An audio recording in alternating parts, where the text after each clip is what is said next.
across the UK. On DAB+, on YouTube, on your mobile, and on your side. This is Talk.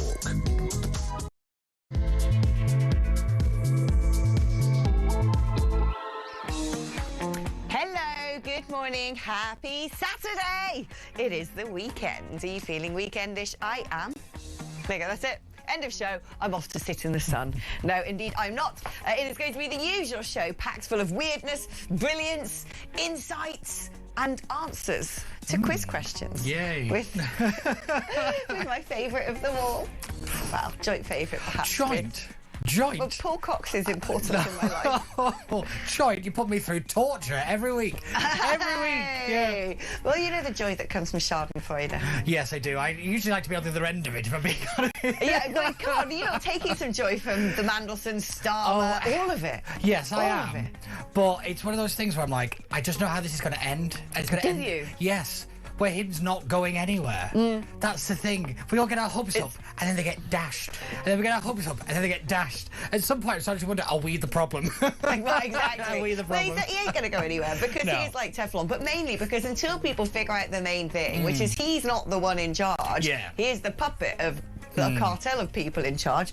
And I don't know if they've got another pick who's not him. Well, I don't think they do. But the thing that annoys me the most, really, about a lot of this Mandelson stuff is it was all so predictable. Oh, so predictable. And it was like, it's like when somebody ruins a film that you weren't really that bothered about seeing, but you're still irritated that somebody ruined the end of the film for you. I know what you mean. Do you know what I mean? I remember writing an article for my Substack the minute Mandelson was appointed, and I was like, well, that's wild. Yeah, I know. That's not going to work out well because Mandelson. Yeah, exactly, because Mandelson should just be there. It was never a good idea. Yeah, exactly. I always say that the man in the Wetherspoons could have told you that appointing him was not a good idea. Everyone knew. Yeah. Everyone knew. Yeah. But there is something delicious about watching it all. Well, there's something that's both delicious, but the problem is it's sort of quite mafioso. He's just sort of killing everyone who's not him. Well, this is, because the one I think is actually going to go, I think David Lammy's head's on the block. It should be Lammy. Yeah, it should be. He was Foreign Secretary at the time. It would have gone through him. Yeah. Where's the permanent secretary in all of this, by the way? And Ollie Robbins has gone. He's the undersecretary. The impermanent secretary. So where's he? And then you obviously got Lammy. But their excuse me is always that the Prime Minister only finds out about the kind of the final result. Yeah, no one's telling him stuff. No, I mean, like, it would be one of those things like plausible deniability. Yeah, 100%. They are barristering so hard. Oh my God, the lawyering is. It's like you kind of look at the way he survives all of these scandals, and you're like, to be fair, if I was in a spot of bother, I'd want him to be my lawyer. I'm not going to lie, I'm starting to think the same thing. He might have zero emotion. Yeah. He might be about as charismatic as a lump of cheese. Yeah. But, at the same time, it's like those mean little eyes and immovable forehead. I'm telling you. Yeah. When we look at a clip of Starmer next, we're going to have some in the bank, I'm sure, that we'll fire up at some point. I've just noticed, because you know when you've got like all the body language experts. Oh, I love And they say the things that you look for. So, if someone's blinking a lot or something, it's like telling lies. Yeah. If they keep raising their eyebrows, telling lies. If they're doing something with their hands, telling lies. So I've been looking at Starmer, who always stands like this. Yeah, and we just thought he was always uncomfortable. Rarely blinks, but you can't tell because his eyes are so beady. They might be shut or they might be open, and the glasses prevent you from seeing that. Yeah. But therefore, that brings it down to the eyebrows. Yeah. What secrets do the eyebrows tell us? Oh, they always say the eyebrows, don't they? But they don't tell us any secrets because they don't move. They don't move. I think give it, 3 more years of trying to evade being thrown out of office. So he's going to end up looking like Vladimir Putin. Yeah, I was going to say. Just like a puffed, fully frozen face. Yeah, like something like a 90s supermodel, just with the face stretched back beyond belief. Pete Burns. Yeah, like that. Pete Burns, Prime Minister. Literally. No, it is. I don't even know where to begin with. It's now transpired. It's like farce upon whole wheat farce, this whole thing. Because it's now transpired that because he keeps sacking everyone, I can't even keep up with who's been sacked because they're to blame for everything that, this is also important. They don't get sacked. They get asked to leave. There's a very big difference between being retired and retiring. Oh yeah, it's a bit like if you go, we'll give you a big golden handshake and gag you. Yeah. And so everyone goes, all right, fair enough. Fair enough. Don't have to work anymore for you. This is a really big thing that I've noticed. Get cash money. The British do this rather expertly. Is no one ever gets fired. Like, no one ever gets fired. I would love to know the last person in the British establishment who was fired for incompetence. And I'm going to hazard a guess it was probably a cleaner and not somebody of actual importance. Yeah. And it's the only thing I can think of now, because Ollie Robbins was invited, I think the phrase the BBC used was invited to leave his position. And I mean, like, what does that mean? Would you like to leave your job? Yeah. No. Okay, never mind then. Yeah. Bye, carry on it then. sounds like they have an option, and they shouldn't have an option. But what's so crazy? So he's now appointed these other characters. What's the woman called who's the sort of big in the civil service? Amanda Romeo? Whatever her name is. And some other woman. So no offence, ladies. No. I just right now I cannot bring your names into the forefront of my mind. I can look through my notes and find out what they are. But for the purpose of the conversation, we will fill in the details later. But they apparently knew that Mandelson failed his vetting like months ago. Yeah.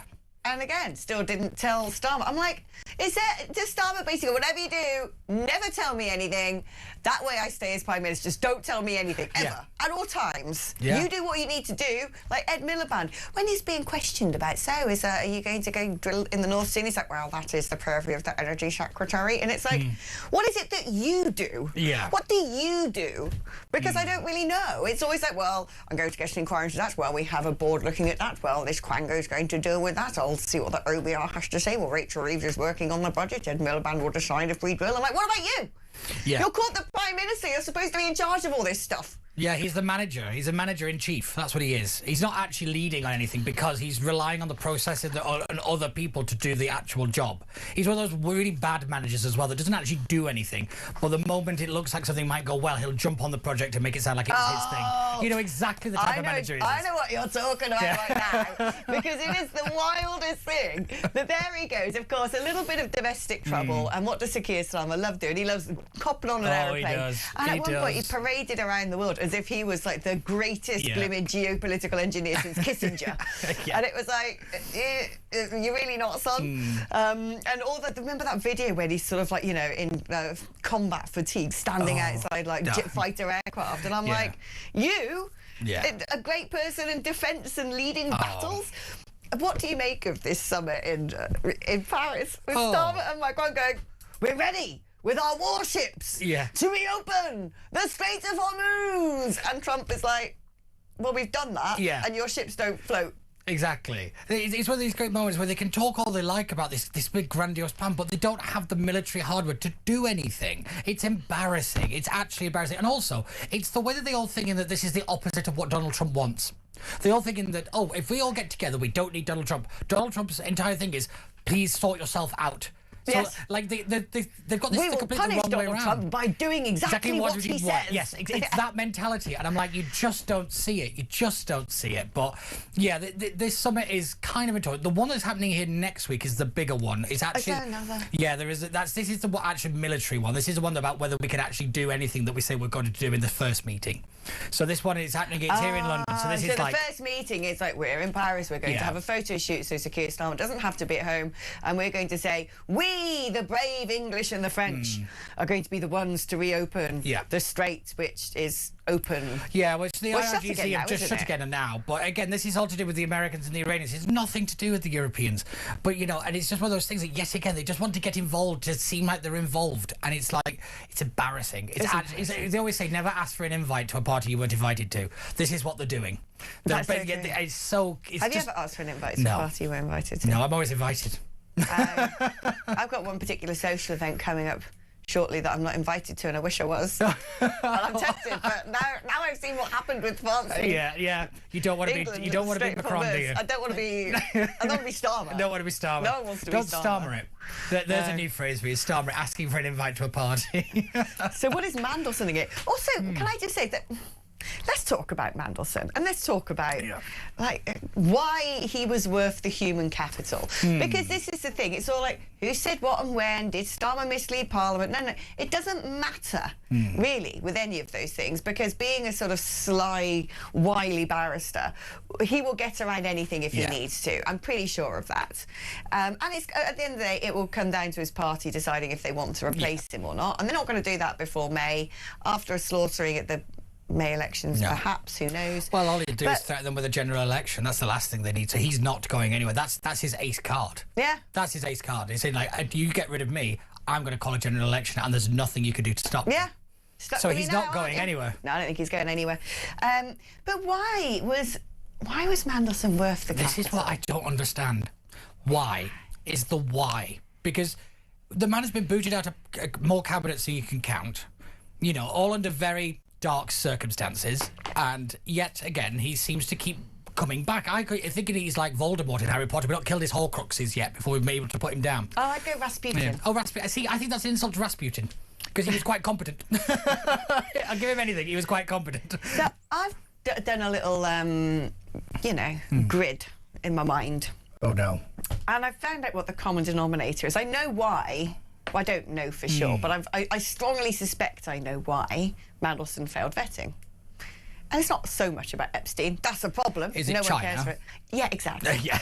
It's China. It's China. And you just start putting it all together, because we have the memories of goldfish, basically. We forget things that have been said and done. It's like, oh, but then you have to look back and you go, oh, yeah, Barry Gardner and that Chinese spy. The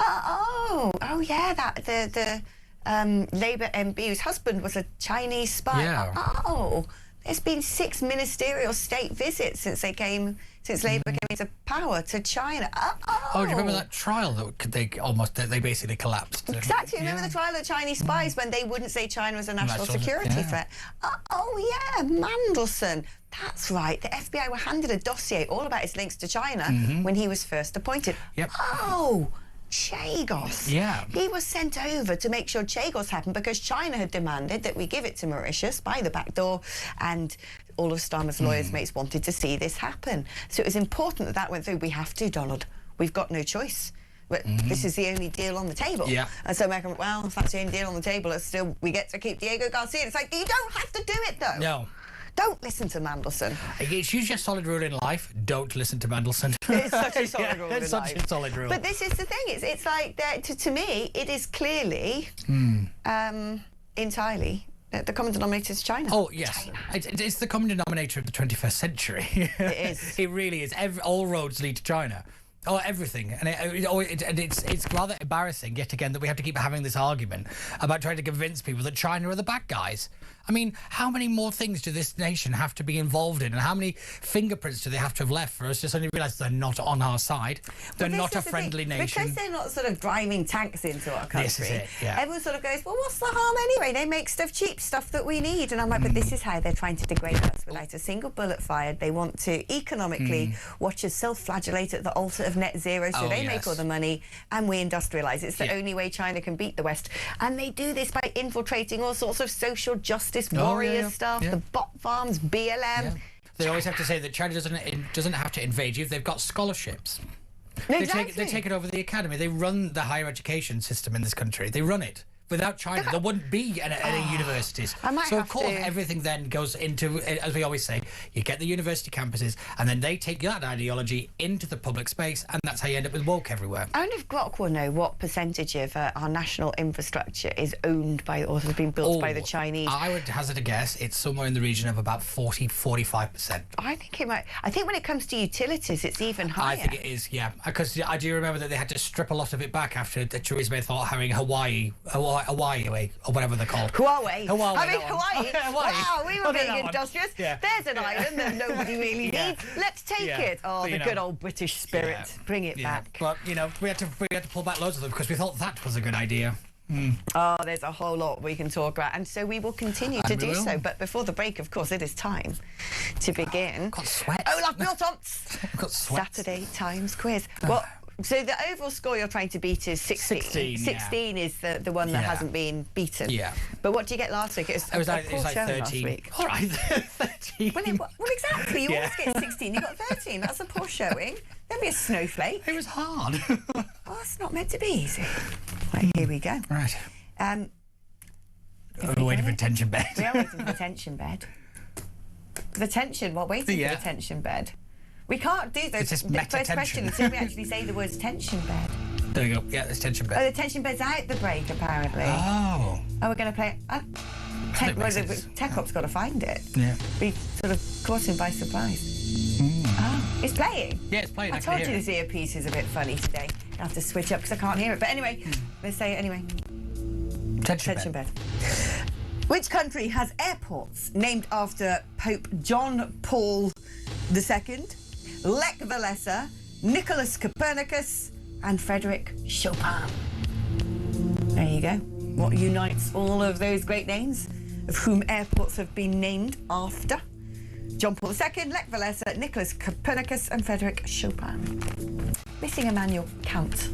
Technically, was he or was he not? I don't think he was. Well, it depends because the borders got redrawn. It's a awkward period about that time. Nobody had borders. It's like now. We did have borders. Flexible borders. Right. Which US fried chicken chain opened its first US restaurant in Preston, Lancashire in 1965? Oh, that sounds like a tough one. All right, don't you go in and put the kettle on. We'll give you the answers after this.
The world is on fire. Russia, Iran, China, conflicts brewing in all of their different regions. They're not waiting.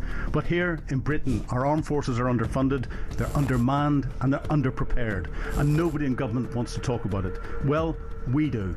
I'm Philip Ingram, and I spent my career in the world of intelligence, military planning, strategic planning, and unfortunately, conflict. This is Talk War, and this is where we analyse the conflicts shaping our world.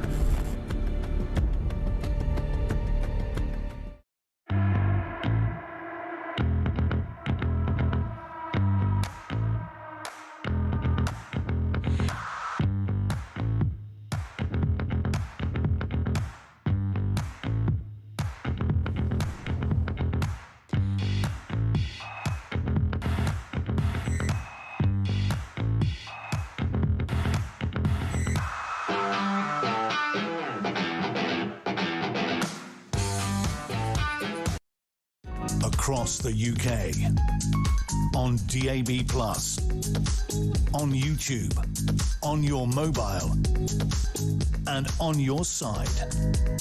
This is Talk. Hello there, welcome back. Attention bed. Sorry, it's just automatic. I hear the music and I just couldn't say it again. Something's going very wrong in my world when I can't. Am I just hearing it as some kind of hallucination? No, have I gone deaf? I can hear you. All right. Why can't I hear the tension bed? Anyway, tension bed. I hope you can hear it at home because we love that tension bed. I hope I'm the only one missing out on the experience. Which country has airports named after Pope John Paul II, Lech Walesa, Nicholas Copernicus, and Frederick Chopin? Krakow. Well, which country Oh, would God, do? Poland. Poland. Yes, Poland. Are they all in Krakow? Yes, I presume they are. Well, the John Paul II one is in Poland. Well, I'd imagine there might be one in Wrocław, in... Well, it's Poland. It's Poland, yeah. But, you know, Sorry, I could have taken that as a wrong answer, but I'm being charitable. Oh, thank you. Which US fried chicken chain opened its first UK restaurant in Preston, Lancashire in 1965? KFC. Of course it was KFC. So there we go. 61. 2 from 2. And what about you? Believe me, if you're new to this, it just gets so much. It lulls you into a false sense of security, thinking that's quite easy, and then the next thing you know is, some German philosopher of the 1970s. There's a point at which look, Ratty's climbing across the desk yeah. here. Sort your message. Well, can you? It's computers. Cape Canaveral's gone wrong. Honestly. This is Ratty, everyone. Yeah. If you've not seen him before, that's him. My parents now call him Ratty. Do they actually? That's hilarious. Yeah, it's spread. It is spread. Okay. Well, actually, do you know where Ratty's from? No. Ratty's from Epsom. Oh, I do know that. That is next on my list of stories. So there you go. It's been kicking off down your way, hasn't it? Oh, big time. Big time. Big time. That's only because he was back. Exactly. It's your fault. But let's talk about this, because this is a really interesting story, which is...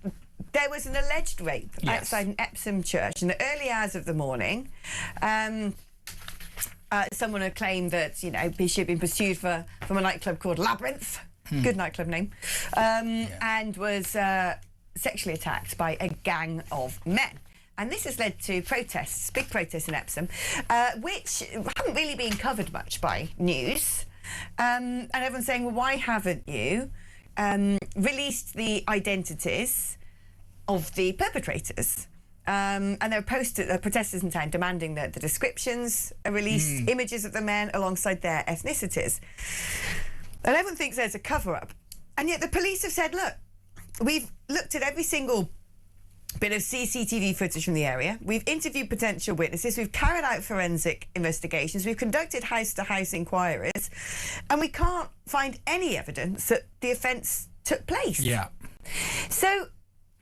the difficulty here is I don't think the police would say that wantonly. The last thing the police would do is publicly dispute a potential victim's claim to have been attacked. Yeah. I think that would, you know, whatever one might think of the police, I just think that is sort of bolted in as never do that. Yeah. Not anymore. Not anymore. And so perhaps they didn't release the ethnicity of the alleged assailants because there are no alleged assailants. And yet nobody now, this is what's happened on social media as well, people just get their position, define themselves by it, and then they won't budge from it. They're like, well, it's got to be a cover-up. Clearly this happened. It must have been asylum seekers. But I don't really blame people for being in that position when the police have had this chronic problem of not telling the public the truth and the whole truth. This is the consequence of the police being being so opaque that now they say something and nobody believes them. This is the consequence of their actions. And this is why trust in institutions has to come back. Because I'm with you, Alex. I don't think the police would say that this person has lied or whatever. But the fact that it's taken them so long to come out with this kind of statement, it's over 7 days since the original event was reported. Everyone's going, well, you're just lying. Everyone's automatic reaction now is you're not telling us the truth. And also everyone's automatic reaction when they hear something like a gang rape is this is likely particularly perpetrated in Epsom, by... where they've had this issue is on the, like, you know, it is like surface level kind of. People are so on the edge when it comes to this issue with the migrant crisis and all the rest of it. You suddenly wonder, are the police really taking that level of tension seriously? And, you know, actually making sure the resources are going into stopping any kind of incident flaring up, because that's all it's going to take. Look how quickly people came out onto the streets because of how angry everybody is. And the police have just been kind of numb to that. Or they've done the Keir Starmer thing and they just stick with the process and not realising the process is the problem. And they're not reacting to the situation as it is on the ground. I think that is a big problem. But this is the thing as well. It's fascinating now. We live in a world where social media is so dominant, where things spread like wildfire on X, on Facebook, and what is the thing about a liar's got halfway around the world before the truth has even got his trousers on.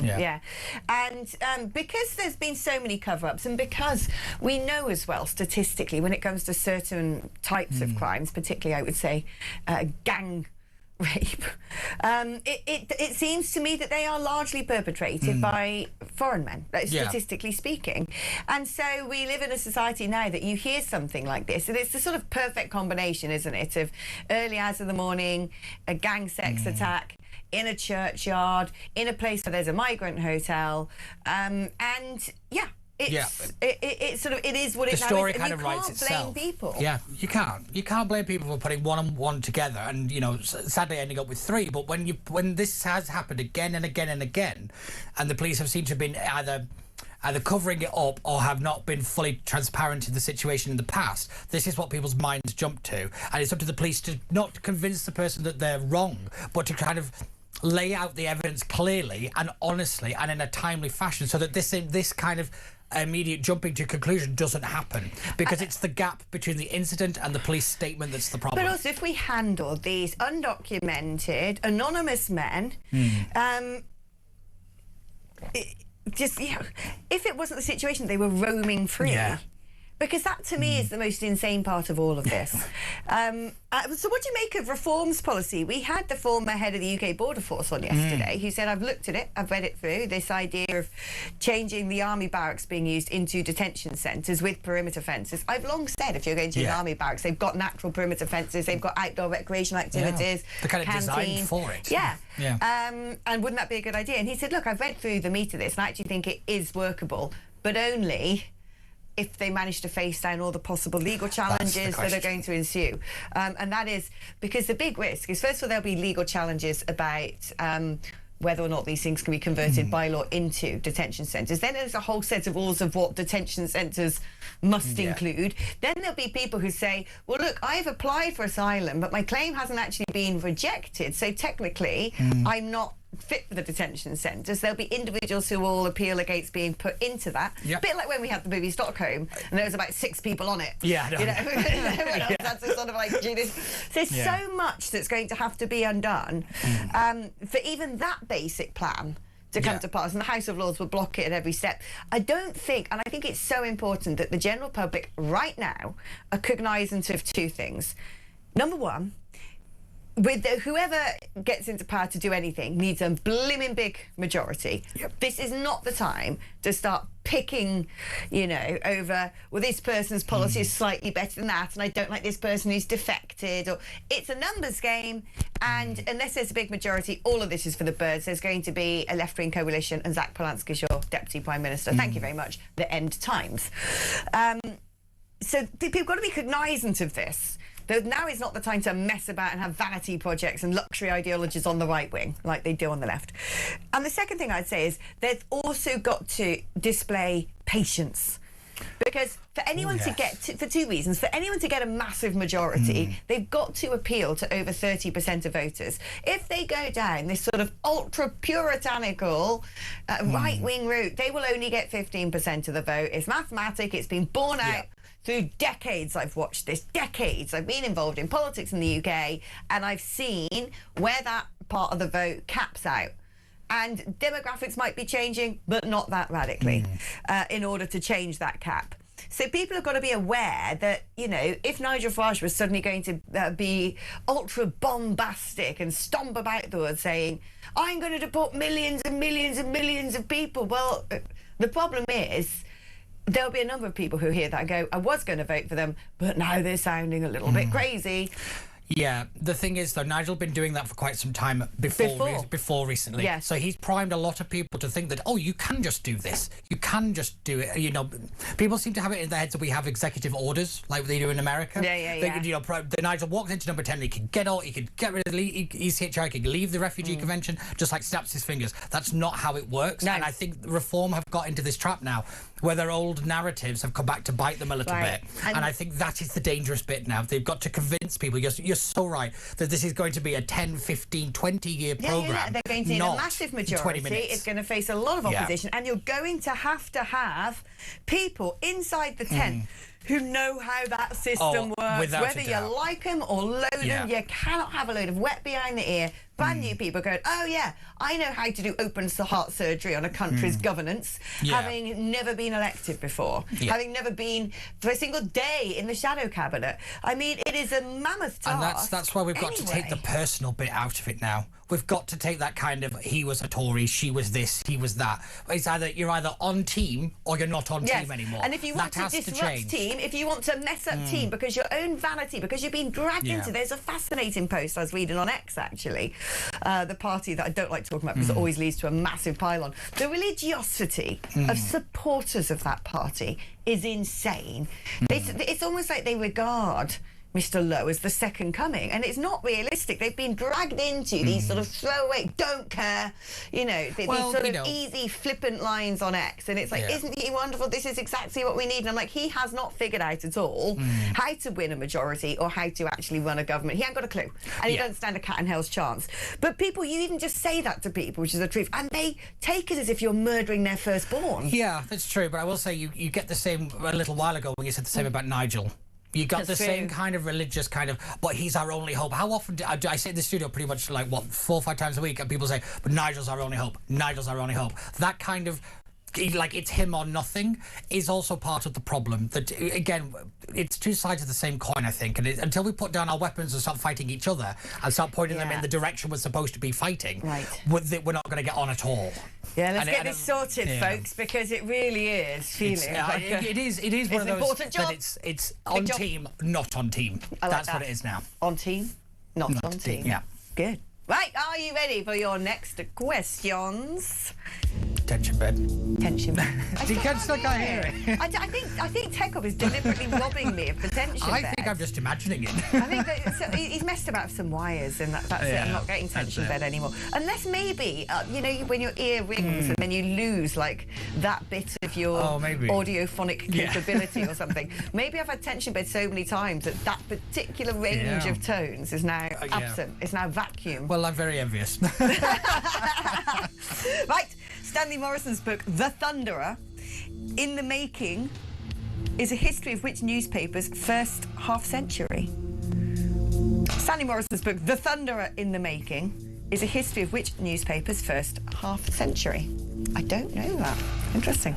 Very early on, question number 3, to be a non-known. That's the eponymous location in which ITV soap has the postcode M109K7. M109K7, which eponymous location in which ITV soap has that postcode? Answers after this.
Across the UK, on DAB+, on YouTube, on your mobile, and on your side. This is Talk. Hello! I was just pulling faces at Chris through the window and it came back in. Wow. I was doing my cheeky devil face at him. I was like, wow, you know, wait till you see what I'm going to do. Can I just say, I've got tension bed in my ear. It's back. Good. And because, so Tech Up came in, I've got all these buttons in front of me and I don't know what they do, which is a good thing. Yeah. Because I always say, you know, God did me a favour by preventing me from being able to whistle well, because I'd abuse it. If I could whistle, I'd be at it all the time. I could whistle. Yeah, I'd be like, what tune do I want to like? Yeah, you'd be Jive such to a on the threat. tube now. I'd be such a public nuisance. But anyway, so I've got all these buttons in front of me, and I don't know what they do. And it's a good job, because I can imagine if I was able to, like, I don't know, bring in random people and make sound effects. But if these fingers were in charge of the entire output, wow, it'd be chaos. I'm just glad there's a gallery. So he came and pressed a button, literally which was one on. button. He came and pressed one button, which says on it, "Monitor Burley." You have to find out where the K is. I was like, what's that? And I thought he said, well, it's because you've been tracking commuters. I'm like, what? What am I doing? I'm sitting here like the RAC or something. But anyway, now I'm no longer monitoring commuters. I am able to hear tension bed. Tension bed. Yeah. Right. Stanley Morrison's The Thunder in the Making is a history of which newspaper's first half century? I guess it's the Times. It is. Yeah. Because it used to be called the Thunderer. Its nickname was the Thunderer because it used to cause a lot of a thunder whenever it wrote articles. Back in the 19th century. Back in the good old days. Again, let's not say the good old days, because I'm not that old. Well, the 19th century. I think I'm not Rees-Mogg. There you go.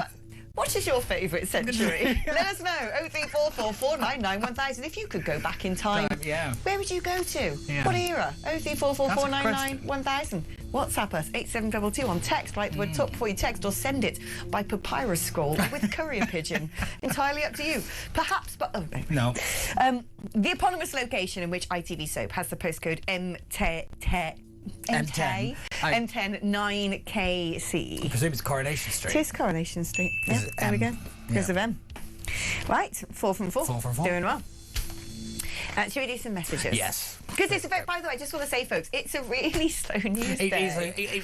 Because it's all dominated by one story. Well, there's two. Well, there's two, There's basically, everything is it going to happen or is it not? Yeah. Is the Strait of Hormuz open or not? Yeah. Is Starmer staying or not? Yeah. So we basically just have to discuss these things until we're blue in the face. The answer is what we don't want to happen. Maybe we can combine the two and personally send Starmer all by himself to some sort of he thinks checkpoint. He probably could do. I bet he thinks he could single-handedly open the Strait of Hormuz. Yeah. I bet you any money that they're that desperate to get him out of the country that's what they'll do. I think that's the future, basically. Lord Ali can design him a nice little special sort of, Hormuz Guards uniform. Yeah. Yeah. There you go. Not doing those yet. Messages, that's what we were going to be doing. Indeed, loads. Alex, what I find frustrating is that our Prime Minister thinks it's OK to bombard the people with lies and misdirections. How does he feel that it's OK to deceive us? Kevin in East Sussex. Well, I don't think he feels. I don't think he feels, and also he'll argue that he's not deceived you. But this is what lawyers are trained to do. They can have the most indefensible, horrible person who's committed a crime, and everyone deserves representation and all of that. And their job is to find tactics of making them legally, watertight. Yeah. So it might be that there is a man who, is standing over a dead corpse with a knife in his hand and blood on the knife and all the rest of it. And the lawyer's job is to find a reason why to put so much doubt upon whether or not people's eyesight could be, whatever it may be, or whether you might, he was just passing from the local kebab shop when he heard a commotion and came in and happened to sort of, have his kebab knife in his hand.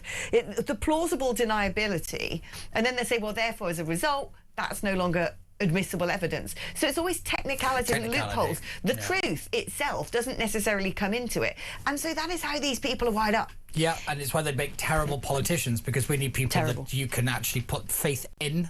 We put faith in people, they put faith in a system. And that's the difference. And tricks, basically. Being able to know the system so well, you know how to get around it. Good morning, Alex and Peter. Can anyone tell me under what circumstances are the police or other authorities able to step in when a government is being forced to put up the constant antagonistic pro-Palestine marches while other marches are banned? Enough is enough. Well, I don't think they can. We've had this, haven't we? With, what's his chops? Al-Quds? No? Who are we saying now? I think about the Al-Quds march. That's what everybody wanted banned. I was going for the head of the Metropolitan Police, who's not called Al-Quds. Sir Mark Rowley. Rowley, that's it, thank you. We had all this, didn't we, with the hate marches, and whose job is it to ban it? And the Home Secretary said, well, unless the police provide us a dossier of evidence saying that it's going to pose this sort of a threat, we can't ban it. And then the police saying, well, it's not our job to ban it, we have to police it, unless we get told by the Home Office to ban it. And it just goes back and forth, criminals. And it's like, who's the sheriff in town? Well, yeah, this is also part of the problem, because there was a letter that was put forward today, because they're on about changing the rights to protest and all the rest of it. And my favourite thing is the Quakers wrote a letter back saying this isn't quite a good idea. And I thought, if the Quakers have suddenly decided that it's strong enough of a moment to write a letter saying maybe this isn't a good idea, that the government's proposed ideas might not be that great if you manage to annoy a Quaker who is pathologically designed not to get angry or to seek confrontation. The Quaker test. The Quakers, yeah. Do you think? I think that's what it is now. Next Saturday we just have a Quaker who sits next to you, and then after we've sort of had a discussion, we just look at the Quaker's face and see if they sort of nod or shake their head. I think that is literally what we need in society. Right. we need.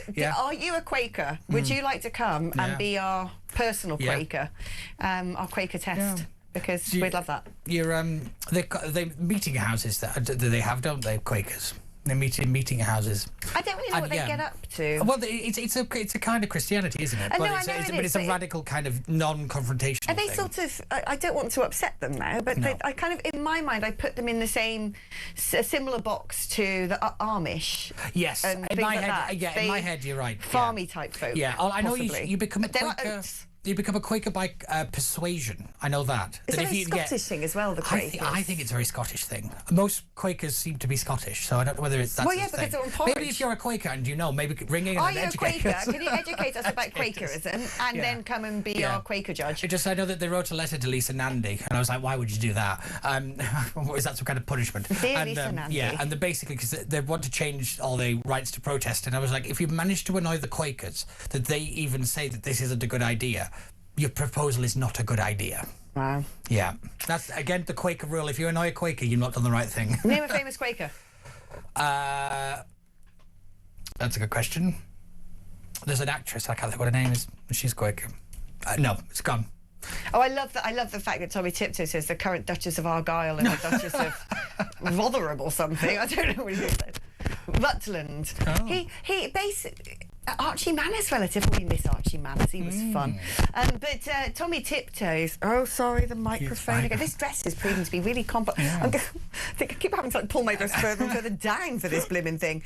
Well, there you go. He knows everything about the royal family and all the minor royals and all the earls and the dames. Does Tommy Tiptoes? Yeah. He's like, what is that? Is it Debrett's?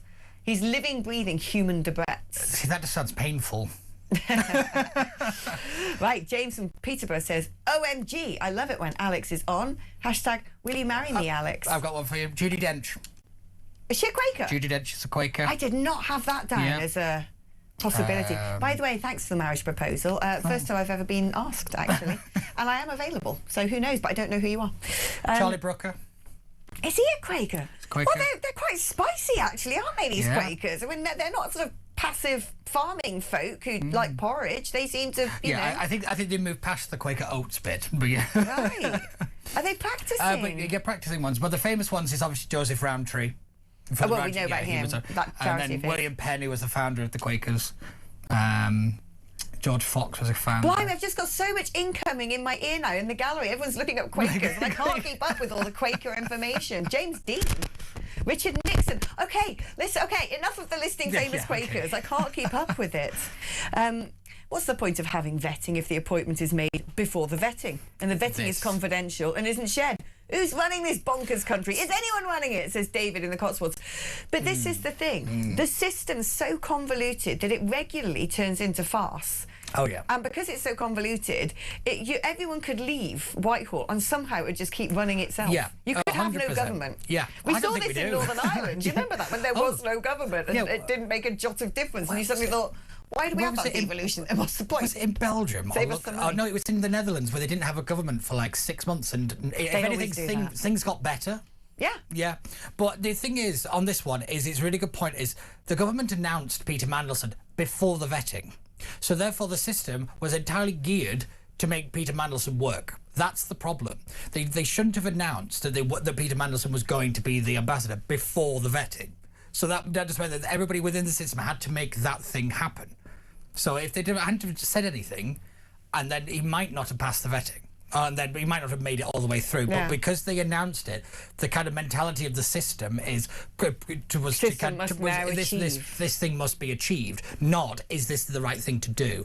And that's where a lot of this seems to have gone wrong, which is why the government has announced all these kind of changes after the fact. But there you go. So that is basically an answer to David's question. Who is running this country? Is anyone running the country? The system. The system is. The system. Yeah. What was it? Oscar Wilde said the bureaucracy is expanding to meet the needs of the expanding bureaucracy. There you are. That's exactly how it works. That's exactly how it works. Yeah. By the way, the Quakers, or the Religious Society of Friends, are a historically Protestant faith group founded in 17th century England by George Fox, known for valuing direct experience of God, pacifism, equality, I like all those things, social justice. They believe in the inner light of God within everyone. That's nice. Often holding silent, non-liturgical worship meetings. So what if you're a Quaker, you just go and sit in silence? Yeah, and then it's if you feel the need to talk, you will be lifted up off your seat. I remember watching a documentary about Quakers, and I found that the most rather bizarre thing, but actually is if you felt compelled to contribute, that's how you do it. Otherwise, you literally just sit in silence. Do you think if we could do a sort of Quaker experiment here? I don't think it would work on the radio. And I can sit in this seat of silence and see how long until I start convulsing until I fly up and hit the roof. I think you'd last about 3 seconds, but also I don't think it would make good radio. Dan from Kent says, morning Alex, the Peter Mandelson appointment makes me think of drivers on the motorway who constantly drive down a lane with a big fat X above them. So many warnings, and last minute have to anchor up, face the inevitable and change lane behaviour you wouldn't expect from the government.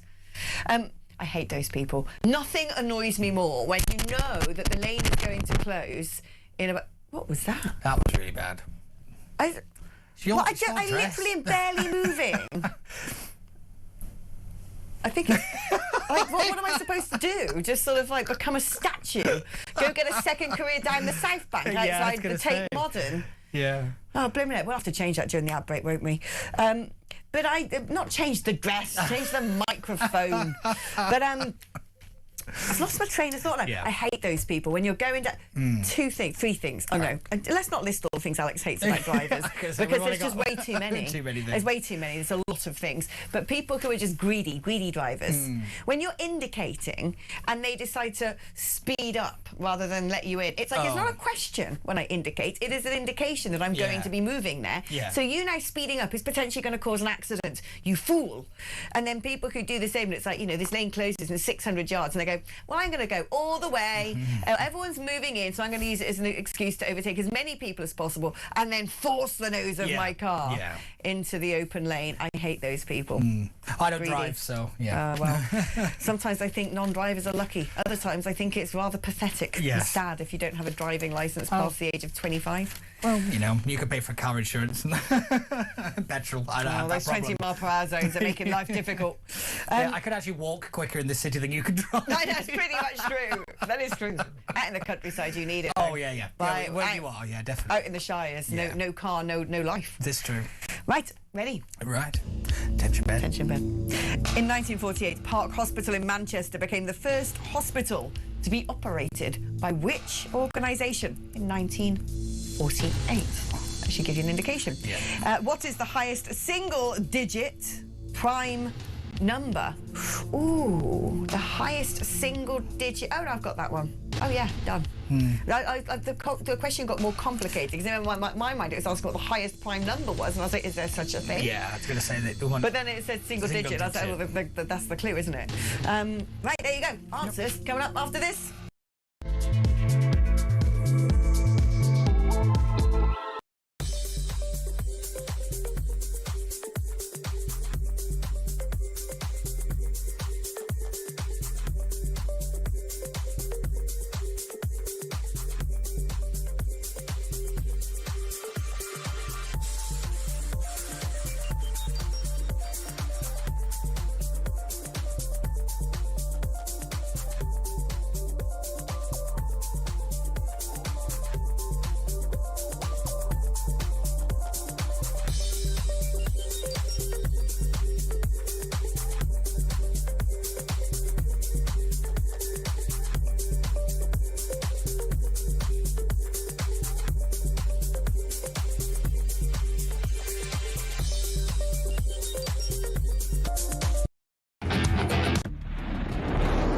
world is on fire. Russia, Iran, China, conflicts brewing in all of their different regions. They're not waiting. But here in Britain, our armed forces are underfunded, they're undermanned, and they're underprepared. And nobody in government wants to talk about it. Well, we do. I'm Philip Ingram, and I spent my career in the world of intelligence, military planning, strategic planning, and unfortunately, conflict. This is Talk War, and this is where we analyse the conflicts shaping our world.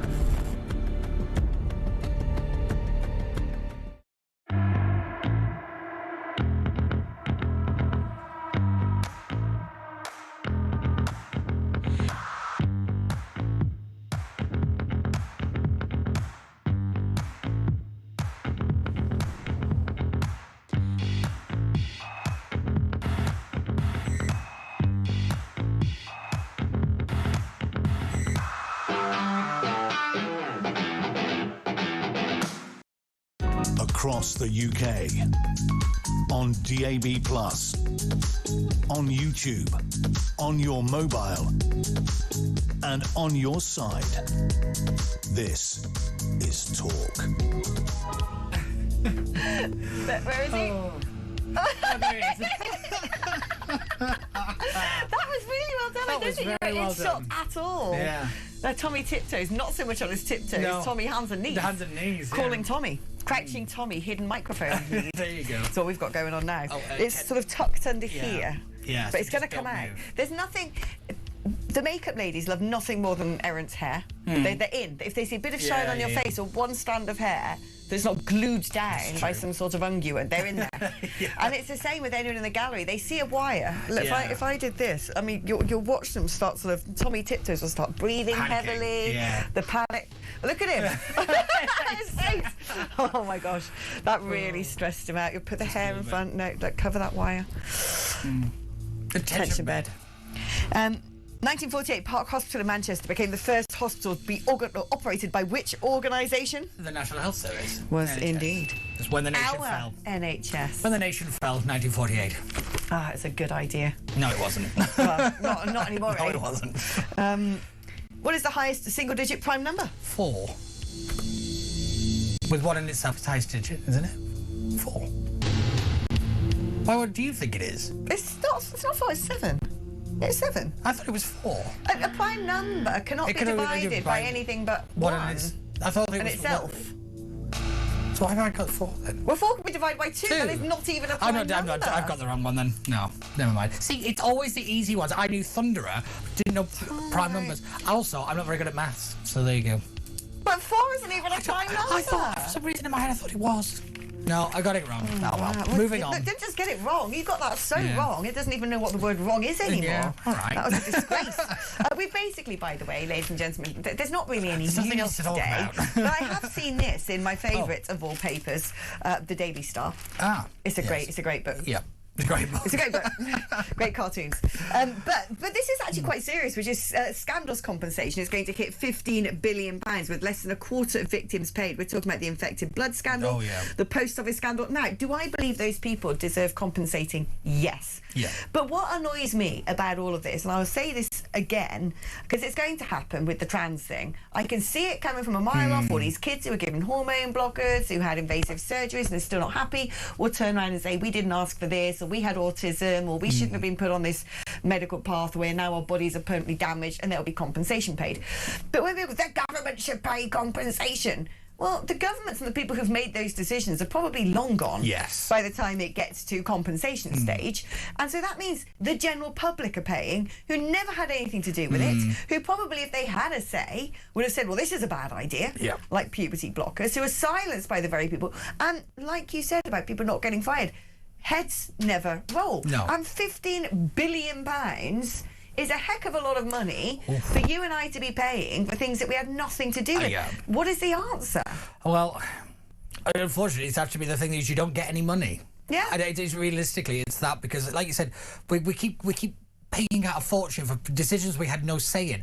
And the reason what you say about the puberty blockers and the trans thing, I don't think that's ever going to be sorted because parents are never going to admit what they did to their children.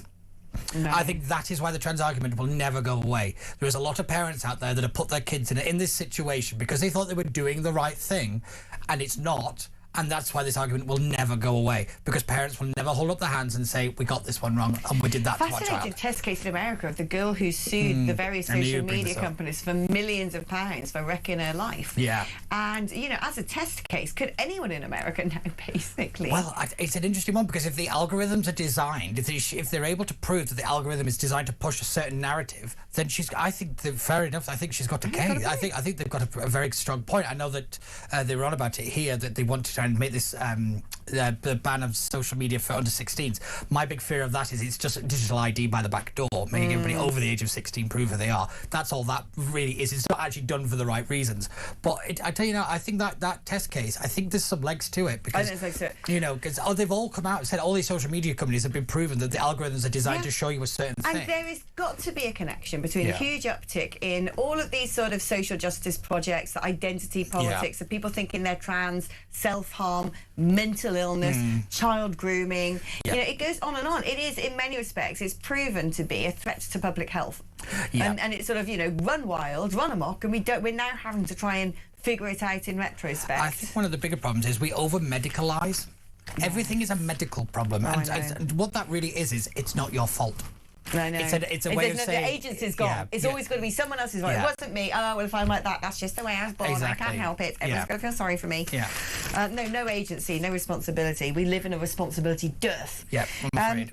Are you ready? Unfortunately, yeah. Tension bed. Oh, no, it's not too early. I just jumped to the bed.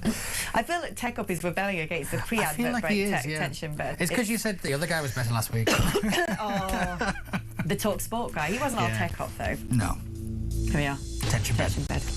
Which retired Cunard ocean liner has been docked in Long Beach, California since 1967? Which retired Cunard ocean liner has been docked in Long Beach, California since 1967? And which 1907 comic opera by Edward German is based on a 1749 Henry Fielding novel? Which 1907 comic opera by Edward German is based on a 1749 Henry Fielding novel? I don't know either of those. Think you know them, Pete? He's scribbling down his answers. I know the second one. He's looking confident. Yeah. I hope you're doing well at home. Right, if you want to join the conversation at any point, the number is 03444991000. You can call us up if you like, or use that to send a WhatsApp. 8722 is the number if you'd rather send a text message. If you're going to send a text, you've got to write the word talk before you type out your message. And we're going to be reading more of your messages and playing some voice notes after the break. But even more exciting, Leo Kurz is going to be joining us straight after this. Those things are going to get crazy. See you in a moment.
across the UK. On DAB+, on YouTube, on your mobile, and on your side. This is Talk.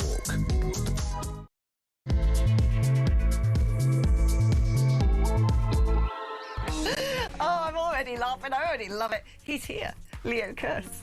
I'm looking like it's the voice of God then. You're like, sorry, Father, what have I done? Please save me from madness. Right, first of all, welcome aboard. We're going to talk about stuff, who knows what, brace yourself. But we're going to get our answers in first because, by the way, so someone said Peter was thinking of square numbers. Oh, thank you. Well, no, it still wouldn't make sense. So 3 squared is 9 and 4 squared is 16. So I don't know the highest square number would be 9. I got one question wrong in an impossible quiz and nobody's leaving me alone for it. Yeah, the next person said, yes, I've beaten Barnsley in the quiz. One Jules in question. Bristol. Well, for now. For now. Yeah. But there you go. Right, so the next... numbers, are they the numbers on a calculator? You know how an O comes up like a big rectangle? Yeah. And a 4 comes up with that... You know how on a calculator they're square? No. What? No. The only thing I could do in a calculator is like boobless. I knew you were going to say that. I knew. That is the level that we're at. Yeah, that's it. That's where it begins and ends. Yeah. But do you know sine and cosine? And yeah. I'm still traumatised. See, my by favourite that. thing is my maths teacher said you always have to learn how to do this stuff in your head because you'll never carry around a calculator. And I carry around a phone that's got more computing power than when we put man on the moon. I don't need a head anymore. I've got grok. I've just got grok. Grok is my head.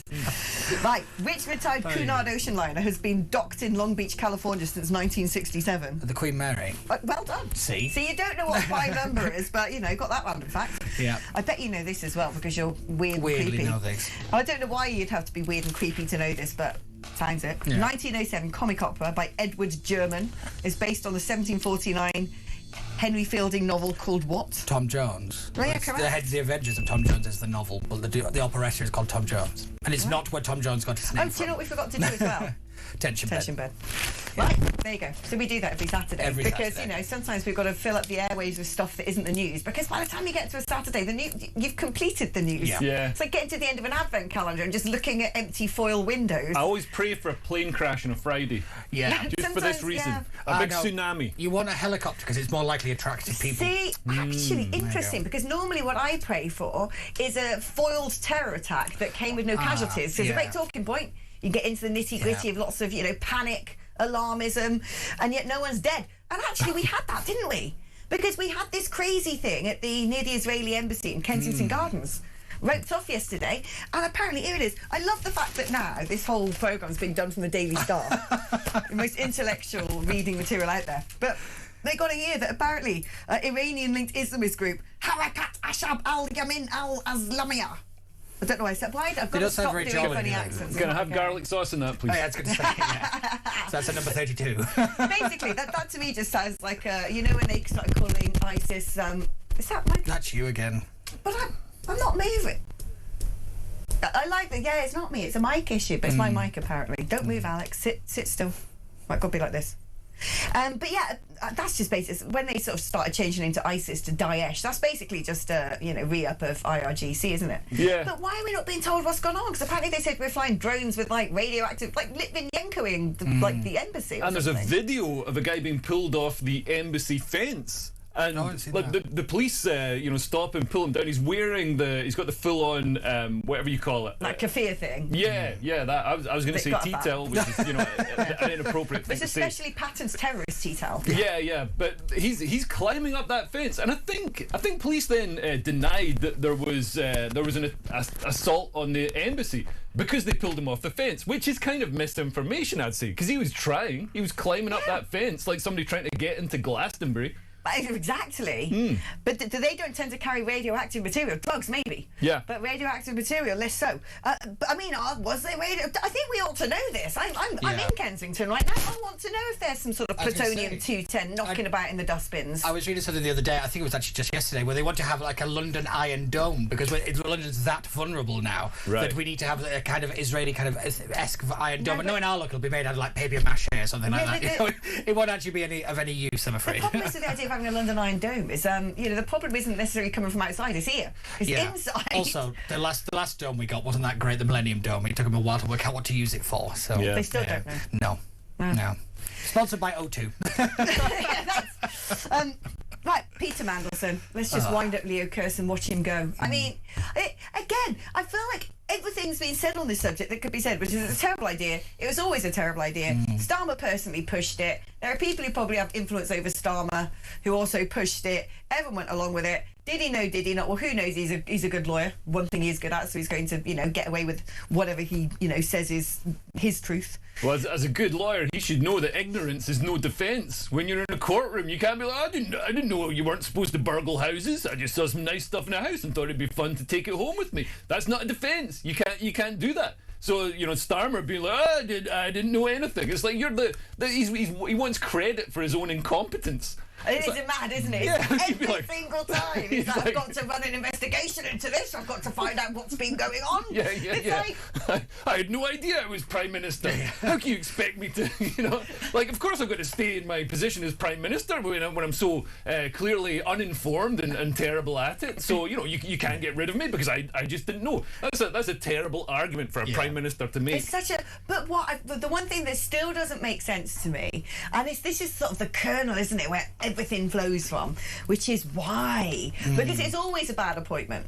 Like, forget what came out of the Epstein. It's blimmin' Peter Mandelson. Yeah. Why are we having this conversation after the effect when before it everyone would go, who should be American ambassador? Well, I tell you who shouldn't be. Whatever we do, let's not bring back Peter Mandelson because that's a bad idea. And it just shows the establishment bends the rules for itself. Yeah. He clearly, everybody knows that he failed his DV vetting. I started going through DV vetting when I was at the Foreign Office. I left to become a professional gypsy clown before I completed it, but it's an incredibly thorough vetting. They go through all your financial records, which is going to be disastrous for Peter Mandelson. They also go through your relationships, who you're friends with, who you've been out with. And their addresses, they go into their lives. They go, can you give me your addresses over the last 5 years? And I think he thought like, Bunny boiler, and I'm like, no, do my vetting. It's anything that you could be blackmailed for, or that a foreign agency, China or Russia or whatever it is, could use as leverage to get you to either bribe you or influence you to get information from you. So Peter Mandelson, with the connections he's got, I mean, there's no way he'd fail in the first half hour. I wonder if there's anything in Peter Mandelson's background that would make him want to do anything in the British interest. Just in the first place. He's got that many things that other foreign agencies can make him do stuff. There's nothing to make him do anything for the British side of things. Remember when he was giving, it was revealed in those files, in those leaked emails, that he was giving away, apparently giving away information about political machinations in Europe to Jeffrey Epstein, so that a foreign financier could make money just from so he politics. could go down Ireland. That's what he wanted. He wanted that island.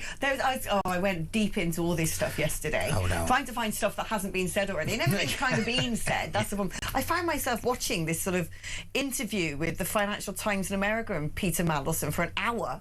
It was really not. I can imagine not a fun evening for Alex. I often feel sorry for the people that had to do the vetting, because just how dark did it get? Because knowing Peter Mandelson, there's some dark corners of that man's life, and if they had to unearth them, I wonder if we're having to pay for their therapy now. That's what I'm wondering. I feel like Peter Mandelson owns a lot of dressing gowns. I feel like all I've ever seen now is Mandelson in dressing gown. Yeah. Like, he's got a lot, and those sort of the hotel slippers. See, I'm a fan of a dressing gown and hotel slippers. I'm a fan of a dressing gown. Well, who's not? Yeah. But not with Peter Mandelson inside it. Not with other people in the room, like the former Prince Andrew. But why? But it does answer the question, why? When it was so obvious that this is a terrible idea. It's a bit like saying, who should manage the England football team?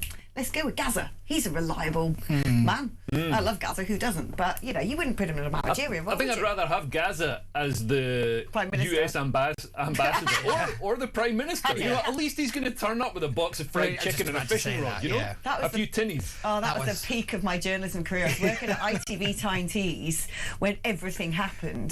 There was everything. We had the people who went on the boat and were in Panama. Remember that? The canoe, the Darwins, John Darwin had that. We had Northern Rock collapsing. 2008 this was, it all went down. And then we had the demise of Gaza, which beautifully created a strange Venn diagram with Raoul Moat. Like you said, when he turned up with Gaza. It was like, we had all the networks constantly in the office because everything was happening in Newcastle. And one was like, right, we've got to go and find out where's Raoul Moat. It was basically broadcast live around the world. Where's Raoul Moat? The next thing you know, Gaza's found him with a fishing lot. Yeah. And some KFC. It's like, wow. Yeah, I think that was the moment the Brit just gave up with Gaza fan Ralmo before anybody else. that was the beginning of cracks in the police force. I think it really was. Yeah, trust in institutions collapsed with Gaza fan before anybody else. But why Mandelson? Someone needs to answer me why. Why? Lots of people have their theories here. Well, if you look at the Labour Party and the sort of pool of talent they've got to draw from, Why not? Peter Mandelson is actually, he's one of the ones who can spell his own name, and he's not an outright communist. So he's actually, as US ambassador, he's probably. I think that speaks to a very real problem. Is the lack of talent in the political class. I mean, I look at Parliament now. Most of them, I think, would struggle with Velcro shoelaces. I really. That's the level that we're at now. Is this like even prime numbers? Velcro shoelaces. Yeah, I think it's that level. Yeah. All right. One question. So the various theories of why Mandelson range between he knows where the bodies are buried to he knows where all the bodies are buried. Yeah. So the idea that actually everything's being run by the back door by a man in terry toweling who, has a little black book of everybody's peccadillos. Yeah. That's so very British. Yeah, but it's also so British that, he's in everybody else's black book, though. Yeah, that's part of the problem. You put somebody in charge who's got a little black book, who is actually the person who owns the book. He's in everybody else's book. It doesn't work then. Yeah, and then when Jeffrey Epstein's emails were leaked when Donald Trump released those files, if that hadn't happened, Peter Mandelson would still be sitting pretty. That's we wouldn't know anything about all this. That's so true. Yeah, we'd have been stuck with him. Yeah. I mean, who owns the master copy of the black book? China. Yeah. Well, the thing And is, Russia. you have to define what are the Epstein files, because most people seem to think it's this kind of black book of like, oh, this is what everybody did. Most of it seems to be made up claptrap that you could legitimately say was true.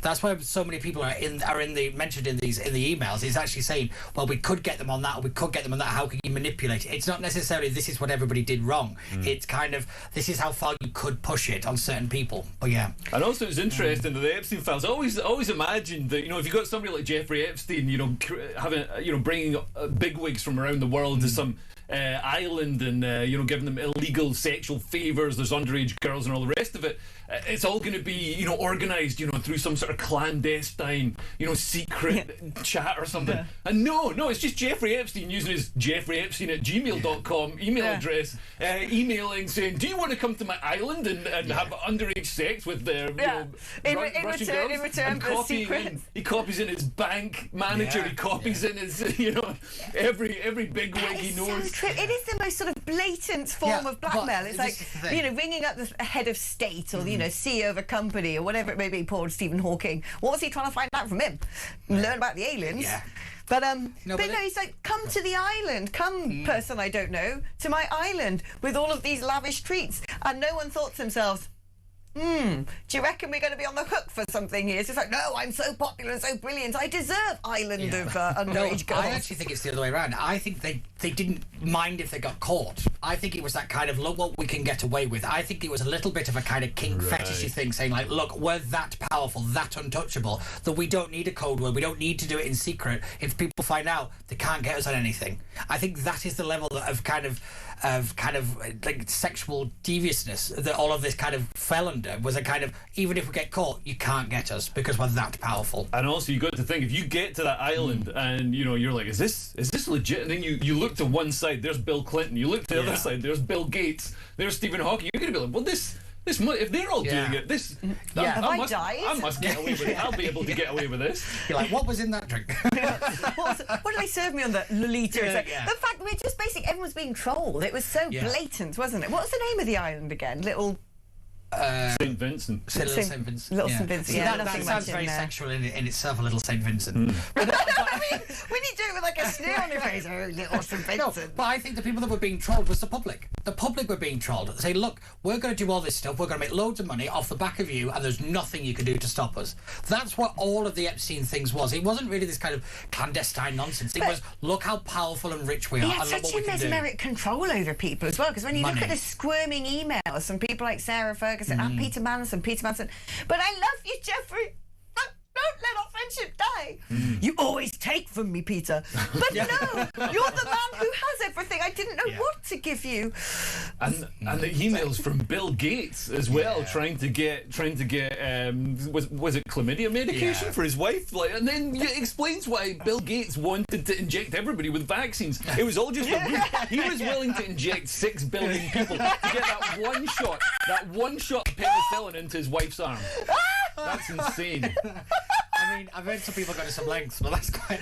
No, but again, I think you're right. It's that the reason he was so well connected was because he was seen as a person. Like Epstein was seen as one who said, like, well, he'll get you that. Epstein is the guy that'll get you that. He was that dependable person that if somebody in Bill Gates' position could never. Can ask anyone for just set anything themselves like up as an Epstein? Like, if I decided I wanted to do something different with my life, do you reckon? I mean, look, without the underage girls, instead I will sort of, there's a career U-turn, and then there's. I'll be like, because basically it's proper gangster, isn't it? Like, Sopranos, everyone's always got a strip club. Is You've got, it going to be? You've got a strip club. Is it going to be an island off like the Outer Hebrides? Like, this is going to be the British version of that. Yeah. I'll tell you what, if you want to come in on me, come in with me on this. Wait till we get to the island. If you wanted to join me in this particular endeavour, there is an island for sale in Scotland. Is this the one that was going to be an Islamic training camp? Or it something? might be. I don't know, because there was that one. There was the Islamic, but then that got stopped. Yeah. I know that to get there, there's only sort of one boat which goes from the Isle of Skye or something. If that geolocates it, I don't know what these things are. But it's got one house on it, needs a bit of work, and it's got thousands of acres. I think it might have a few beaches. Cool. It's a doomer-upper. Is it? Yeah, Has it got sheep on it? I think there are sheep. There's sheep, so there might not be underage girls, but there's sheep. Exactly. I'm going to basically extort the entirety of the Welsh Senate. Oh, bad joke. I'm sorry, folks. It's just British humour. We've all said that one before, haven't we? There was a guy arrested in France for he was one of the new French, not your traditional classic French, and he's arrested for I see. Right. with goats and sheep. Oh. Yeah. Right. I see what you mean by the new French. Yeah. The men from the East. The not so wise men from the East. Yeah. They're not so wise men. Yeah. Well, watch out for that stuff. Should we do attention, Ben? Oh, if we have to. Do you want to join in the quiz for 2 questions? Yeah. And do you want to stay for an extra 10 minutes? Yeah. Yeah, good. Nice. That was done. Chris said to my ear, do you want to keep Leo? And I said, I'll ask him. Right. The liquid form of which element, atomic number 2, has the lowest boiling point of any substance? There we go. Atomic element number 2. A liquid, Peter, is something that is not solid. I'm sorry. And Okay. which 1907 play did you not know? You're so left-wing sometimes. Right, so the liquid form of which element, atomic number 2, has the lowest boiling point of any substance? What's the lowest boiling point? Does that mean it's just always in boiling? We're not doing answers after the... Oh, right, sorry. God. This is rustling again, isn't it, this microphone? Just don't move, Alex. Right, what is the second largest city in the West Midlands region after Birmingham? The second largest city in the West Midlands after Birmingham. Well, they probably all arrived yesterday, whoever lives there. Right, answers coming up after this.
The world is on fire. Russia, Iran, China, conflicts brewing in all of their different regions. They're not waiting.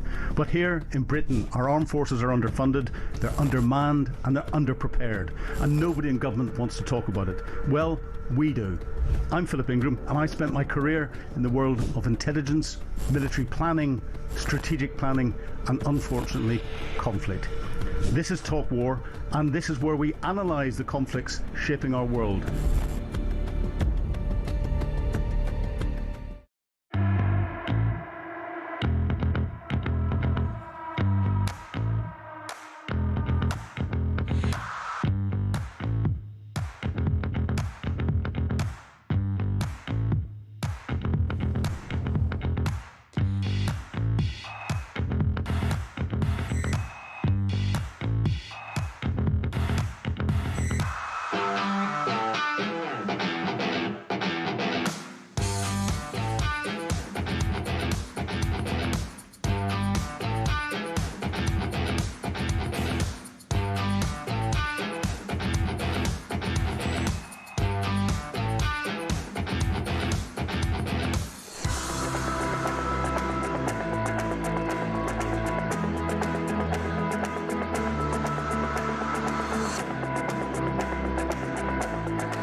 Across the UK, on DAB+, on YouTube, on your mobile, and on your side.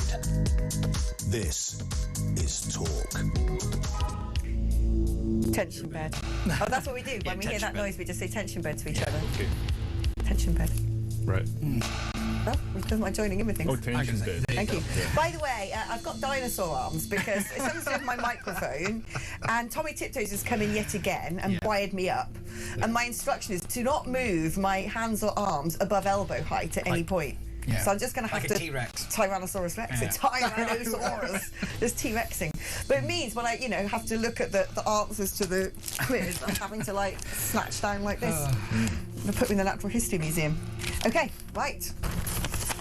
Here we go. Which retired Cunard... Oh, we did that one. The liquid form of which element, atomic number 2, has the lowest boiling point of any substance? Helium. Yeah, you nicked that from Leo, though, didn't you? I knew that one. Said it out the box, didn't he? What is the second largest city in the West Midlands region after Birmingham? The answer, by the way, is not Islamabad. No, Is it Dudley, where I'm bringing my tour on the 13th of May, which you can buy tickets for?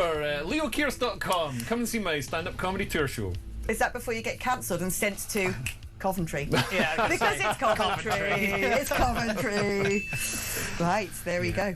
There we are. That's Is it how this Dudley? works. It's Coventry. No, it's Coventry. Oh, it's Coventry. Yeah, Dudley. Dudley. I love the accent. I think I'm the only person in the whole world who would come out and say that the Black Country accent is my favourite. Yeah. I always remember the love Lenny it. Henry show was How Far from Dudley. That was on a Saturday night, wasn't it? We used to do this thing where how far away from Dudley was he?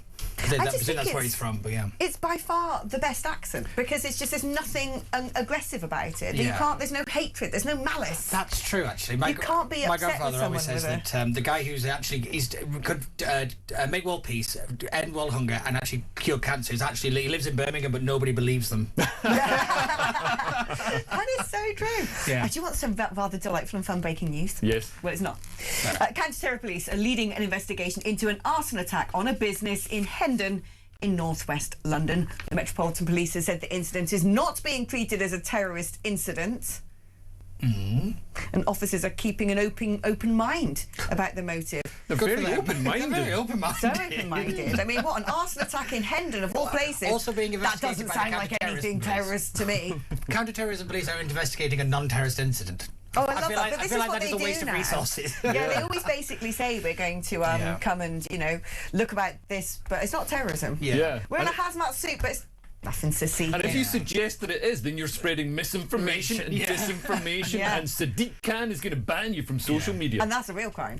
Yeah. Misinformation. Should we use some voice notes, actually? for We haven't had voice notes for a while. But do you know what I did last week? I was so, weirded out by life. There was a voice note playing and I started trying to have a conversation with it like it was a caller. Oh, no. Tragic. Right, this is Ian. Wow. Morning, welcome to the best show on radio, Barnsley and Phillips. Quick question for you guys. Is Peter Mandelson the stainless steel spatula that finally removes the Teflon from Starmer's frying pan. Cheers, Ian from Oldham. So I love that question. I love that. First of all, can I just say, Tech Up, can we take the beginning of that voice note? It says, morning, welcome to the greatest show on radio. Welcome to the best show on radio. Barnsley and Phillips. Yeah, I also love I just want that bit. I just want that now every single Saturday. That's life. That is peak Oldham as well. So I mean, the enthusiasm coming out of his voice was just insane. That's as excited as they get in Oldham. The energy and the excitement was unparalleled. So the question was, is Mandelson a spatula? Yeah, is he the spatula that removes the Teflon off the Starmer saucepan? I like an allegory. Is he a spatula? I think it could be. I think it could be. This is a spatula Keir Starmer didn't even know he had. Up until now, he's trying to flip his pancakes with a corkscrew. I was going to say, a spatula has a purpose. I'm not quite sure Peter Mandelson has a purpose. I think that's the problem. I often cite my brother on this programme because he is my greatest muse and friend. But for reasons I can't explain, my brother and I used to walk around the world singing, "Son, be a spatula spoon." You know, and sometimes you get a takeaway, and is it a spoon or is it a spatula like a spork thing? kind Like a of spork, but situation, not like a spatula spoon. Yeah, I know what you mean. Or something just, you know. Anyway, there you go. Jonathan features on my show again for something weird that he says. Right, so we've decided that Mandelson might well be a spatula. Let's have a listen to Rob. Morning, Alex. Rob from Burnley.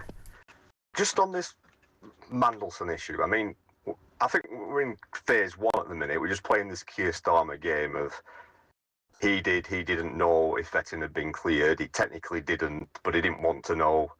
I mean, any person with a brain that knew Peter Mandelson and knew what other people knew about Peter Mandelson would not believe that any vetting could come back clear and give him the go-ahead. I mean, we probably won't find out the real reason for hiring Mandelson. It'll probably come out in some royal biography in 20 years that it was all about saving Andrew. But yeah, that's where we are. Keir Starmer's doing this death by 1,000 cuts, and it's going to be over the course of about 6 months, I think. Okay, thank you. Yeah, I love that plot twist that Mandelson was sent to America to save Prince Andrew. Is that really? I thought it falls down at the first hurdle because he said anybody with a brain knows that. Well, most people who work for the British government don't have a brain, so of course Of course, that's why Mandelson was picked. I mean, like we always say that. I always say the guy in Wetherspoons could have told him Mandelson was a terrible choice, but you know, I think it's always insulting to the people in Wetherspoons. He's been seen in the wild. Oh, Prince Andrew, yeah. No. Oh, Mandelson. Oh, really? Yeah, because he's supposed to be of no fixed abode, isn't he? No one knows where he lives. So I think this is quite clever. Apparently now he don't live anywhere, and he's not a lord anymore. So if you wanted to subpoena him, or you know, where do you send the letter to? Well, that's why they can't get him on the public urination thing because he's no fixed address. He's no fixed address. But here he is walking around London with his dog. I just want to say the dog's face in this is absolutely classic. Well, this is interesting. Like, can you see that dog's face? Yeah, homeless people always get a dog to get people to have sympathy for them. So. Yeah. Like seriously, look at that. Describe using your most verbose language what that dog's facial expression says. That dog looks like I didn't pick him. This guy's a rescue. That is one disgruntled looking dog. That dog looks really miffed. That dog It's basically given the most. I didn't even know dogs could do aggressive side eye. That dog has got like a mixture of. It's sort of like deeply depressed. Yeah. It's sort of given up in life, and it knows the photograph's being taken. It's looking at the corner of his eye at Peter Mandelson, going, "Oh damn it, I'm in this picture, aren't I?" Poor dog. I wonder what it's called. Jeffrey. No doubt. Right, let's have a listen to Adam. Hi Alex, Adam from Bournemouth. I keep hearing people saying that Starmer will threaten his MPs for a general election. Do you really think he would want to go down in history of getting taken out of office and then being a stroppy little man that he is and call a general election? I don't think he would do that. That would be the end of the Labour Party. And do you think Starmer would want that on the back of him? That would never happen. Anyway, Alex, great show, my love. See, this is the thing. I don't reckon he don't reckon he's going anywhere. I don't reckon he's going anywhere. Because the thing is, the threat would stop the threat of the election would be enough to prevent what he's on about there. So I think that he can say, "Get rid of me," even think about it, and I'm off to see the king. And that's the threat. He's gonna May the 7th, when these elections are out of the way, he is gonna take the flack for those elections, and then he's gonna resign so they can get fresh blood. And if you came in now, West Street, resign? Yeah. I mean, he's kind of been a dead man walking for a while now. But he's been a dead man walking since the day he's born, by the looks of him. But I started to think that West Streeting is starting to look like a more viable candidate for the leader of the Labour Party at the minute. Yeah. Because think about it, there's no love for Angela Rayner. She's basically dead. She's mad, can't have it. David Lamb is up to his neck in all of this stuff, so he's disappeared. So it only really just leaves West Streeting. We got Mad Ed, but he doesn't seem to be winning any friends. So I do think that it's now looking like West Streeting might end up being the next leader of the Labour Party. But this is the thing. I honestly think it's barristers' chambers who run the Labour Party. It has been since the Blair years. It is now. And the barristers' chambers will want to stick one of their own in. They did with Tony Blair, married to Cherie Blair. They have with Starmer. So who's their person? Shabana Mahmood, is she one of the... She's barristery. She's barrister, yeah, she is. Oh. She's very barristery. But she's not a bit old. She's a bit like a Blair, and she's right wing for the Labour Party. Yeah. I don't think she'd be popular. But I think the danger with Labour is they're going to get somebody like Angela Rayner and somebody from the left of the party, and then there could be the bond market could get spooked. Yeah. Who knows what could happen? See, the thing is, I always say with the bond market argument is the Labour Party would have to understand what the bond market is to be spooked by it. I think that's part of the problem. Part of me almost wills at this point to have Angela Rayner as Prime Minister, because we've got the worst government in history. At least it will sort of be visibly to the rest of the world the worst. Can you imagine her going to a G7 going, yeah, we've got to reopen the Strait of Hormuz.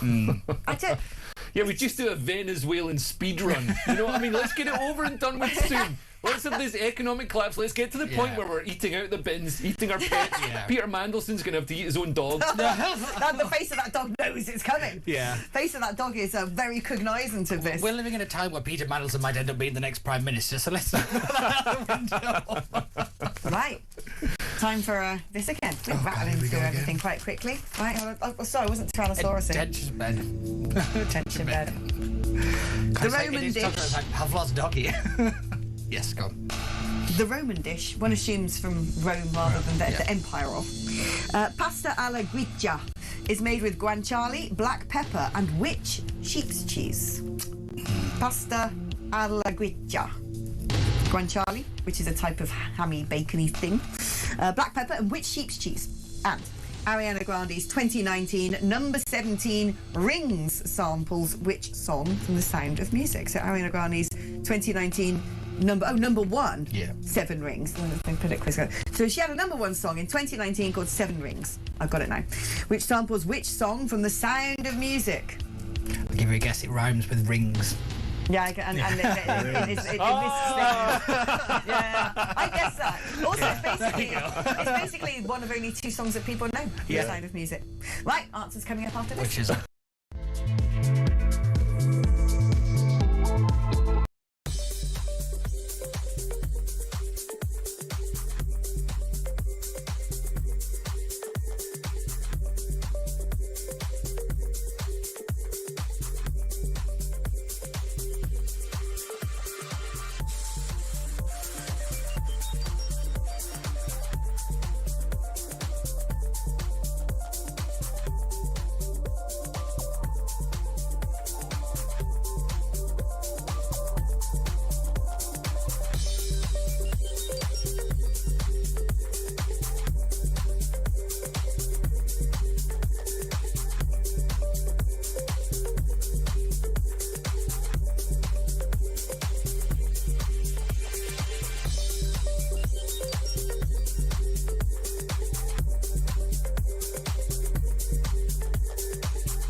across the UK, on DAB+, on YouTube, on your mobile, and on your side. This is Talk. Welcome to the best show on radio. Barnsley and Phillips. Yeah. My favourite thing about that is I like it come with the first. tension bed underneath it. By the way, tension bed. Tension bed. Tension bed. I love it with the tension bed. Can you do that again? It sounded quite like a Halloween movie. Welcome to the best show on radio, Barnsley and Phillips. That's it, every Saturday. That combination. Chef's kiss. Right. Oh, sorry, Tyrannosaurus chef's kiss. The Roman dish pasta alla guiccia is made with guanciale, black pepper, and which sheep's cheese? Feta. No. There's another one. I don't. That's what's my thing. There's another Greek. Go on. A pecorino. I should have known that. I'm going to be in so much trouble when I get home. Yeah, My because partner's I an was Italian thinking- chef. Right. I'm going to be in so much trouble because we have that all the time. Well, I assume the same as you, that alla guiccia could be, you know, in the style of Yeah. the way Greeks do things. Maybe, Yeah. who knows? I'm literally waiting to get a text message to be told Wouldn't off. it, in a minute. actually, no, 'cause if it was Greek, wouldn't it be Greco? You'd have thought Might so. be alla Greco. But pecorino doesn't sound Doesn't Greek. sound. But then who It says is it is Roman. Greek? It's a Roman dish. Oh, does it not It's say it's because it Greek? said alla Grecia, and you decided yeah, that meant right. Greece, all in your own heads. Right. But I reckon if it was Greece, it'd be alla Greco. Must Right, maybe. right. Yeah. So So maybe I know what does that just Greek mean means. greasy? Yeah. Greasy Can you is- find out? Can you I'll message ask. your other I'll half? ask. It's spelled Gricia. Pasta alla Grecia. Gricia. So yeah, what does that mean? Greasy pasta? Greek pasta? I bet you any minute. I bet I've had it as well. Anyway, there we go. Pecorino. Ariana Grande's 2019 #1, 7 Rings, samples which song from The Sound of Music? My favourite things. Oh, who would have thunk? 7 rings is also what you're supposed to give your mum when you get in at night. Oh, You ever do that when you're, Oh, you're you probably give me too 3 young? rings, not 7. When I was, 3 rings. yeah. Well, obviously, Ariana Grande was working to a different system. Yeah. She had other people to call. Yeah, she had. Yeah, do you ever do that? Well, I guess you're probably too young to. Oh, no, I need to know what explain the system. So your mum doesn't have to pick up Yeah. the phone and actually incur a charge. Yeah. You give your mum 7 rings and then hang up so she knows you got into. Yeah. Oh no! When I was at university, I'd be really drunk walking home from like nightclub. Tommy Tiptoes is like playing with Leo now. Tommy Tiptoes is just wiring everybody up. Once you finish with Leo, can you go to 10 Downing Street and see Yeah. if you can alter the wires in Oh, you're gonna Starmer's say. brain? But no, I used to phone my mum when I was at university. I'm just glad you said this guy works here. Yeah. I just thought it was a random person coming to like wire me up to a car battery or Tommy, something. I don't know why you're on your hands and knees when we've all seen you. I know, yeah. You can actually walk normally if you like. No. It's like, should we just place watch is him weird. slow motion call out? Is he doing a laugh? He's doing it again. He's going all the way out. He's doing an entire lap of the desk. I don't know what's happening now. Oh my god. Anyway. Oh, right. We've got to get serious. We're going to speak to Linda Doobly now, who is a journalist, about Peter Mandelson. Hello, Linda. How are you today? I'm good. How are you? Very well. I'm afraid it's mayhem in this studio, but that is the way it normally is on a Saturday. So, yeah, thank God you're not here. Can I just say I think Grecia is an area of Italy. Oh! I there love we it when he go. gets in on this Everyone quiz. loves this quiz. Whenever we have guests in, they're sort of like tapped in advance. They get so into the concept of quiz. Everyone loves a quiz. Did you hear this morning? Mark Dolan's now going to have a quiz. I know, yeah. Stealing. Get your own thing. Oh, thievy magpie Like we came Dolan. up with quizzes. Yeah, seen our sparkly little feature, and he's like, kept mine, retro rewind, that was mine. He's a magpie, that Dolan. Right, let us talk about Peter Mandelson. Linda, what on earth is going on here? Did he know? Who knew? Are people keeping things from him? Is he going to have a meltdown? Is he going to resign? I mean, so many questions. But actually, I suppose the biggest one as well is why? Why did he appoint this guy in the first place? Well, the big question is, will Keir Starmer go or not? And you're right, that's quickly followed by the question you have just asked. It's intriguing, though, so much nefarious activity going on. I mean, last night I amused myself by watching copies of Borgen, the story about the Danish Parliament. And actually, it's much more entertaining dealing with real life in this country, because it's like some kind of hideous psychodrama. The fact of the matter is that whatever way you cut it, either the Prime Minister knew, and therefore he has been disingenuous and may well have misled Parliament, or he didn't know, which questions his competency. Now, that's all been said before, I think, over the last couple of days. In fact, I've said it before over the last couple of days. But it's a very straightforward situation here. I've had security clearance, one level down from DV, and it is very, very intrusive. At that level, it's intrusive. It's even more intrusive when it's DV. They will go into everything, who you had affairs with, any kind of extramarital relationship, regardless of whether sex was involved. They will ask whether you've seen prostitutes. They will ask all sorts of really difficult questions, and everyone answers them, because everyone knows two things: that unless you answer honestly, the system doesn't work. And if you are dishonest and you are found out, not only will it prevent you from taking up that application, it will prevent anything else you do in security terms going forward. So we know that this is very serious. This is as serious as it gets. I have heard people comparing it to Boris Johnson, and I remember listening to what Lord MacDonald said about Boris Johnson on the morning in question, 6 o'clock. Lord MacDonald comes out of retirement. He then says Boris Johnson lied, and by 6 o'clock tea time, Boris Johnson was gone. Yeah. That was very swift. But it wasn't, in my view, as serious as this. No, I agree with that. But largely the reason Boris Johnson went was because his party just loved removing leaders at that point. It was like musical chairs and factions and plotting. And I'm not sure if the full thrust of the Labour Party are really there. Well, I think it's technically more difficult for the Labour Party to remove its leader. I think they need the consent of 81 MPs. And then also you've got to get the trade unions involved and things like that. So it is more difficult. You are quite right to highlight the Conservative Party sort of plays this hideous game of musical chairs with its leaders. But I still think the Labour Party can and will do it, because this is such a serious situation now. I mean, I've interviewed Peter Mandel. And I can tell you, even I've spent 4 hours in his office in Brussels, and even though that's a relatively short space of time, you can tell almost immediately that he is a very, very tricky customer. He has two Achilles heels: power and money. Yeah, and vanity as well. I was watching this interview with him. With the FT or something like that in America. Yeah. And he just goes on, like, well, Donald Trump said I was so wonderful. Oh, he also said I was the best looking man in the room. It's just like, oh my goodness, he's so gross.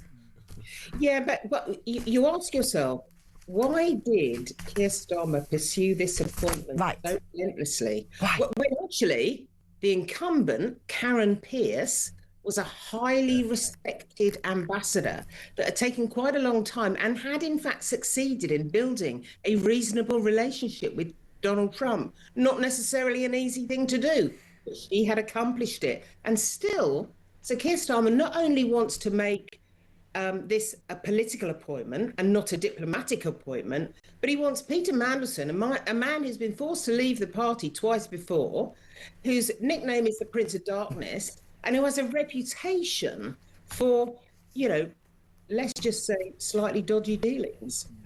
Why? That is the thing. Why? Why? Well, is it so right on Karen Pierce? She'd done so much of the legwork. It was absolutely unbelievable. Nobody thought it would be possible for the State Department and the Foreign Office to actually be in the same room together. She'd actually made the impossible slightly possible. And if I was her, I'd have been furious. I'd have been absolutely furious. But it strikes to the heart of the professionalism of the woman that she stayed on. And actually, she actually kind of helped lay the groundwork for Mandelson to walk in. I think that woman has been done dirty by this government, and I don't think she's got enough credit for what she was able to do. We need to war game this like a game of Cluedo now. I don't know. Right? So we know he's contentious. We know Starmer really wanted him. All the reports are that he had basically pushed this through anyway, bloody-mindedly. Yeah. So why would you pick a controversial person a political appointment to replace a perfectly decent diplomat in America? I think Starmer is still living in the 90s, so he hasn't caught up with the fact that the internet, the democratization of information, stuff can be exposed, as we can see with the Epstein emails.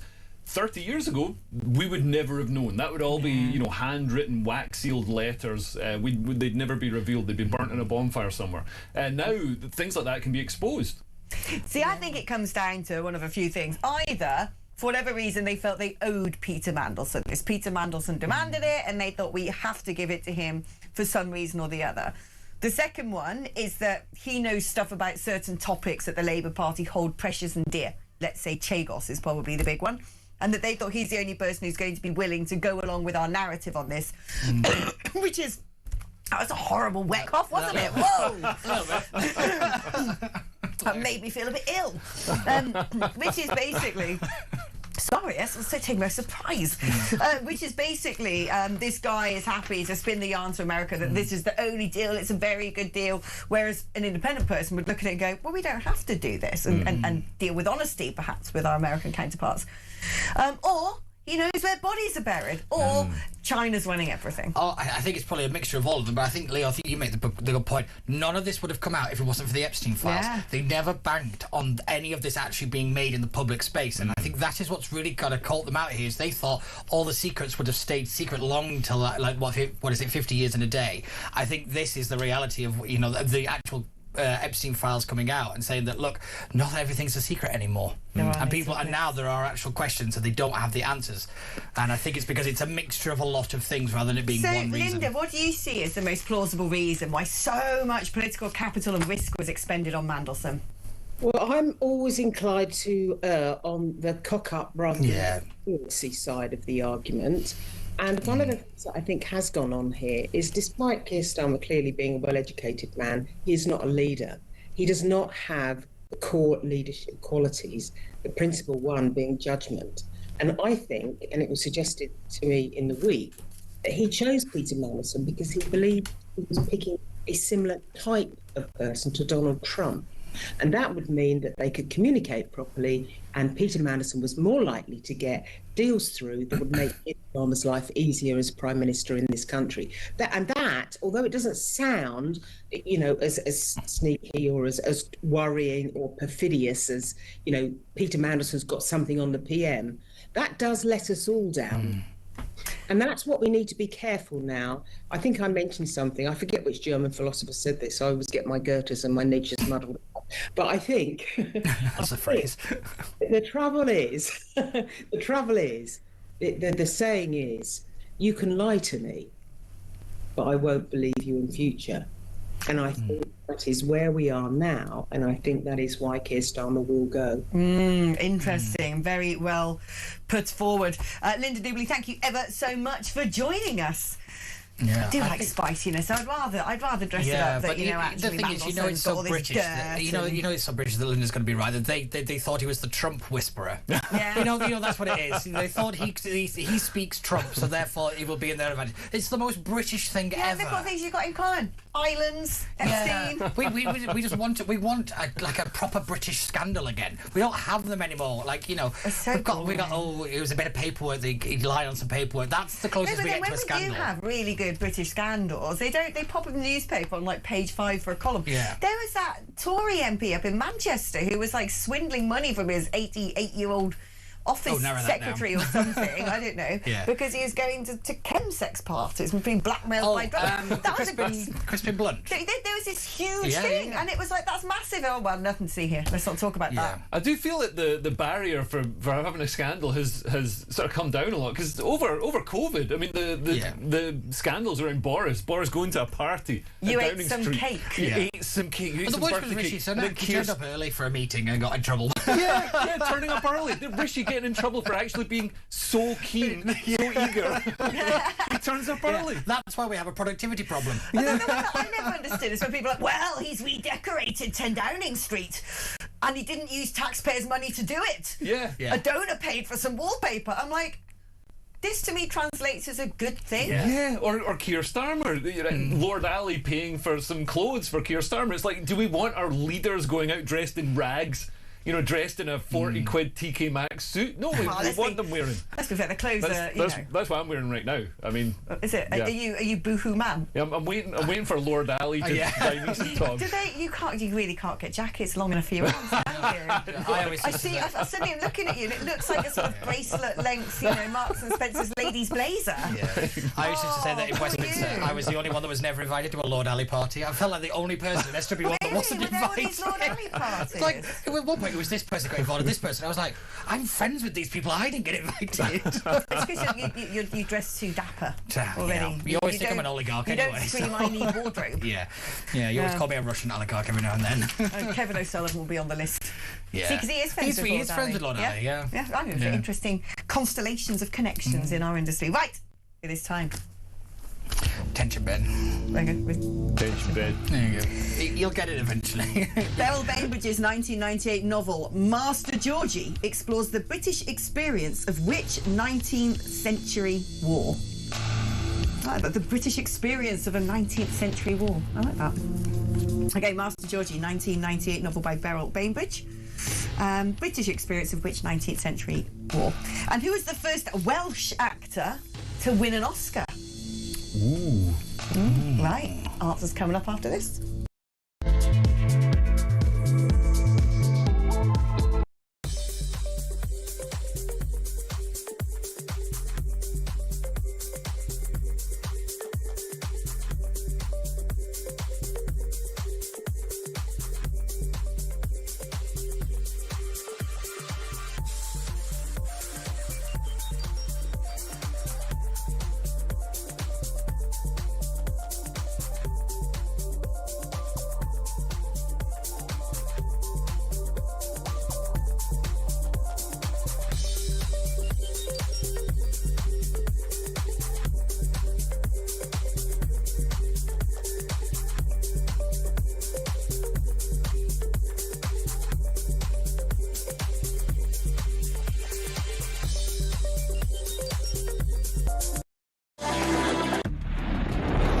The world is on fire. Russia, Iran, China, conflicts brewing in all of their different regions. They're not waiting.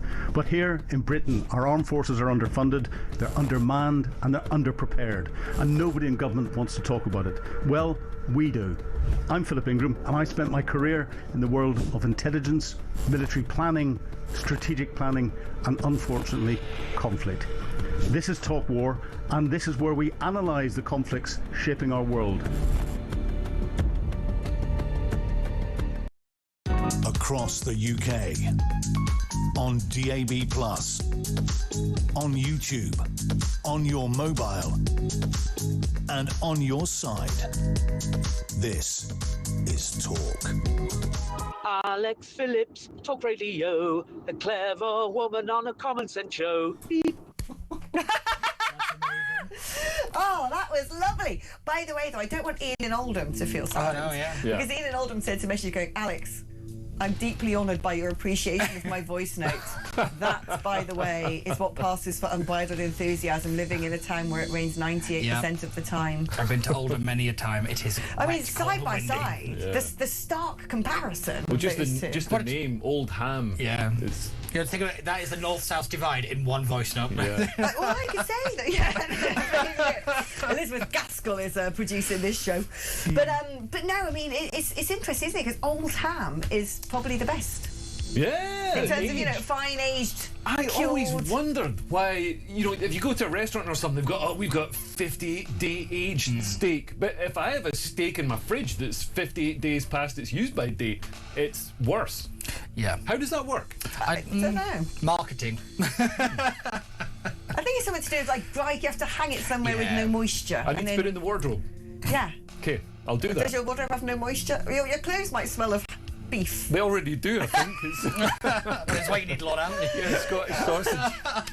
This is just all on appeal. This is why you need to go, and because he needs new clothes, so I have to go see Leo's tour, which is... Oh yeah, my tour. You can get tickets for it at leokears.com. I'm coming to the Backyard Comedy Club in London on the 17th of May. Newcastle is nearly sold out. Still lots of tickets left for Barnstaple. I'm coming there next week. They all live Demi down in Devon. You know the mistake we made? We spelt Barnstaple wrong in the poster. Barnstable, and people have been emailing me saying I'm not coming to your show because you spelt my town's name wrong. But the posters have been printed, so I think it's easier now to just campaign to change the official name of the town. This is the problem. You shouldn't try and do a show where people can spell. Yeah. It's not our audience. I'm joking out there. Right. Okay. Hold on. We haven't said it yet. Tension bed. Tension bed. Tension bed. Okay, Beryl Bainbridge's 1998 novel Master Georgie explores the British experience of which 19th century war? Crimea. Yeah, correct. Yep. How many of the British experiences of 19th century wars were there? Well, I was wondering. Yeah. What was it, the Boer War? I thought maybe the Boer Was War. that after the turn of the century? I was think it so, before? yeah. Right. Just after. The Boer War sounds like... I like the I sound don't think of it's the that one. bored war. Like, just really bored people. There must have been wars in like the Balkans and stuff. Yeah. I don't really know much about those two wars. I'm going to have to bone up on the Crimean and the Boer. Yeah. All I know is one is Florence Nightingale, that's Crimea. What are we doing The in Boer Crimea? War. What was that? Is that what was Charge of going the on Light there? Brigade? I think so, yeah. That's What are we also where doing? we get the cravat Were we from. trying to stop the Russians getting it? Probably. Which, winding the clock forward to 2014, we just gave it to them anyway. Yeah. Oh, waste of time. Who was the first Welsh actor to win an Oscar? Richard Burton. Ray Milland. It is Ray Milland. For the 1945 film The Last Weekend. I know my Oscars. I like my movies. Don't know prime numbers. No, prime Ray number. Milland's back catalogue is in safe hands with Peter Barnes. How are you doing, by the way? You've dropped two so I've dropped 2 so far. Okay, still on course. Yeah. You're on course. I'm on course to win. Well, beat myself. So basically, he gets his highest score is 16 out of 20, which I think is pretty good going. Yeah. Because this quiz starts getting really vile. This is where it goes downhill. Have you ever gone on one of those shows? No, I've not. Everyone always says this, but the thing is, I'm good at it when I can do it here. Yeah. Or when I can do it at home. If I'm in the studio and it's kind of like the pressure. Yeah. What would be your mastermind specialist subject? My specialist is general knowledge. I know a little bit about a lot of things. Not a specialist subject that No, but this is my problem. I know a lot about a little. So I know a little bit about a lot of things, not a lot about a little thing. That's the way I always say it. So I know, like, I could do the Oscars and I could do box. What do you have a specialist subject, Leo? I'm not sure. Maybe gerbils or 90s indie music. You know, the first one might need explanations. The first ever pet gerbil. This is related to your wars. The first ever pet gerbil was owned by Genghis Khan. This is the first ever documented pet gerbil, and there's this legend around it. Apparently, Genghis was going across the Central Asia, doing all his pillaging, all his Me Too stuff, and he couldn't be stopped because they didn't have any hashtags then, so they couldn't get a movement going on Twitter to stop him. But one night he's sleeping in his tent, and an assassin crept into his tent to kill him with a big sword. And a gerbil in the tent bit the assassin's foot, and so the assassin screamed, woke up Genghis Khan, and then Genghis Khan killed the assassin. And kept the gerbil. Kept the gerbil. He was so impressed. We've got about 40 seconds to squeeze in 2 questions. Oh my lord. Okay, ready? Quickest ad break. Quick, tension bread. Tension bread. Right. Okay, which British band leader wrote the 1938 jazz standard Cherokee, the first movement in his Indian suite? Bet that's been cancelled. Yeah, can't say that. And born on the Isle of Wight, I say whoever it is would not like to say his name. Born on the Isle of Wight, who became New Zealand's first premier in May 1856. British band leader wrote 1938 jazz standard Cherokee, and born on the Isle of Wight, New Zealand's first premier in May 1856. I always do this. I rush through, and then I can do this and chill out for 10 seconds. I think you realise how long 10 seconds actually is. In radio, it's a whole year. Don't go anywhere, because we think reprobates are going to be back just after this.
across the UK.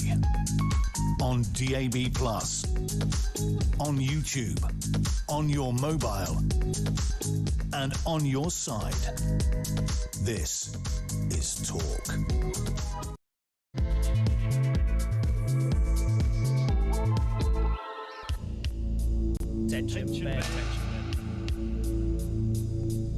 And there's a machine gun battle going on during the ad break.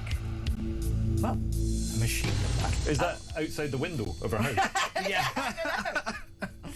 Just an everyday in Sadiq Khan's London. Yeah, that's it. That's life. That's life. That's London. That's Right. what all the...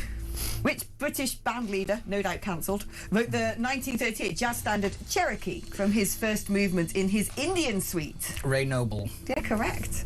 Wow. He's, like I said, But don't ask me prime numbers. Born on the Isle of Wight, who became New Zealand's first premier in May 1856. Henry Sewell. Yes. No way. You should go on Who Wants to Be a Millionaire? I couldn't do fastest finger first. Why? Because I know the answer, but I couldn't do it quick enough. Right. Yeah. But how do you know? Practice. So they discriminate against Well, you've people been with... practicing for fastest finger first. You've actually No, done but no, time we used to play the kind of games that used to get like you could play it at home kind of thing. I could always get the answer, but I could never get it the fastest. But I would know the answer. Is this a finger problem? Maybe I don't Maybe know. you need my I'm carefully special- walking around the Maybe you the just need my off-comment special there. Tyrannosaurus arms. Yeah, maybe. Because that's really, you know, you can button quickly. Do like this. I think this is why the cough came out so wet and scary, because I've got the Tyrannosaurus arms. Yeah. So there's a... You're thinking Tyrannosaurus. Kind of I'm thinking matched. really mean chicken. Yeah. Have you ever seen It's really difficult when you're doing when people have gone like, you know, the whole dinosaurs have feathers argument? Yeah. And so when people have mocked up a brontosaurus with feathers, and it's like, that is actually a It's swan. true, yeah. Yeah. But I think it makes sense. Or whatever. If you look at the feet and all the rest of it, I think the dinosaurs Massive became birds. birds. Yeah, I they're think massive so too. birds. If you look at an emu with those legs and everything, Yeah. They just and look the mean. way they move, Yeah. they're so fast. And eyes like... And they got those dark purple eggs. Yeah. And I find it weird when people have pet birds. Sorry if you do it at home, but I find that a weird animal to keep as a pet. Yeah, you got to get a gerbil. Gerbil is the very sound advice. Yeah. I might get myself a gerbil. I'm surprised you don't want to have one already. I miss pets. Get two because they're sociable yeah, I animals. thought you were supposed to get two. Really? Yeah. Yeah. Yeah, my parents have stolen my cat. Oh, really? Yeah. They stole my cat. I feel like this Right. is the start of a Well of a over poem. a year ago now. Right. Okay. Yeah. And this is not the first time they've done it. This is the second time they've stolen one of How my does the cats. cat Run feel? away. It's just basically they stole Murdoch. Murdoch. Yes. Have you got the rest of the 18? as No, pets? it's named after Rupert. Rupert. Oh, right. Yeah, genuinely, my cat was named Murdoch after Rupert Right. Murdoch. I thought Rupert Murdoch was named after the 18. I thought Rupert Murdoch was named after my cat. But Moving yeah, on. unfortunately, they stole him when I went to Kenya for a year, and I came back and was like, right, ready to have my cat back? Oh, so and they were like, saved no. the cat from starvation. Well, they looked Yeah. after him for a year, Yeah. but he was only on loan, like a Right. star striker that you give to. It's on You've got to loan. give it back, but they didn't. So then, because they didn't give Murdoch back, I had to get myself another cat, so I got Yeah. Mog. And then COVID happened, so I had to leave Belgium, where I got Mog, and went back to my parents' house. I'm hearing because you where else? abandoning cats is the story. And then Mog and Murdoch got along really well. And then I moved on, moved to London. Yeah. Mog came, and then I had to go to inauguration over a year ago. Donald Trump's inauguration for 10 days in America. And I said, well, look, rather than have someone come and feed Mog, I'll just bring her and she can hang out with you for a couple of weeks. That was the last of it. She's not been given back. And they come up with every single excuse as to why they cannot give me my cat back. And it's like, you just like her. Yeah. You have stolen. So I'm going to have to get a new pet, but I'll only have it for 2 seconds before my parents are eyeing it up through the window. What's that? You got that? What's that furry creature you've got hidden in that cupboard? I want it. They're terrible people. Wow. No, they're not. They're lovely. Right. Okay. Oh, yeah. It is America time, ladies and gentlemen. We loved him so much the first time we had him on the programme, a bit like my parents and my cats. We have essentially show stolen him. It is the brilliant Vin Hollian, author of Make America Talk Again, which also sounds like that book was written for, you know, coming on this show, basically. How you doing, Vin? Good morning, guys. Thanks for having me back. Morning. We love having you back, mainly your accent, but also you say very sensible things.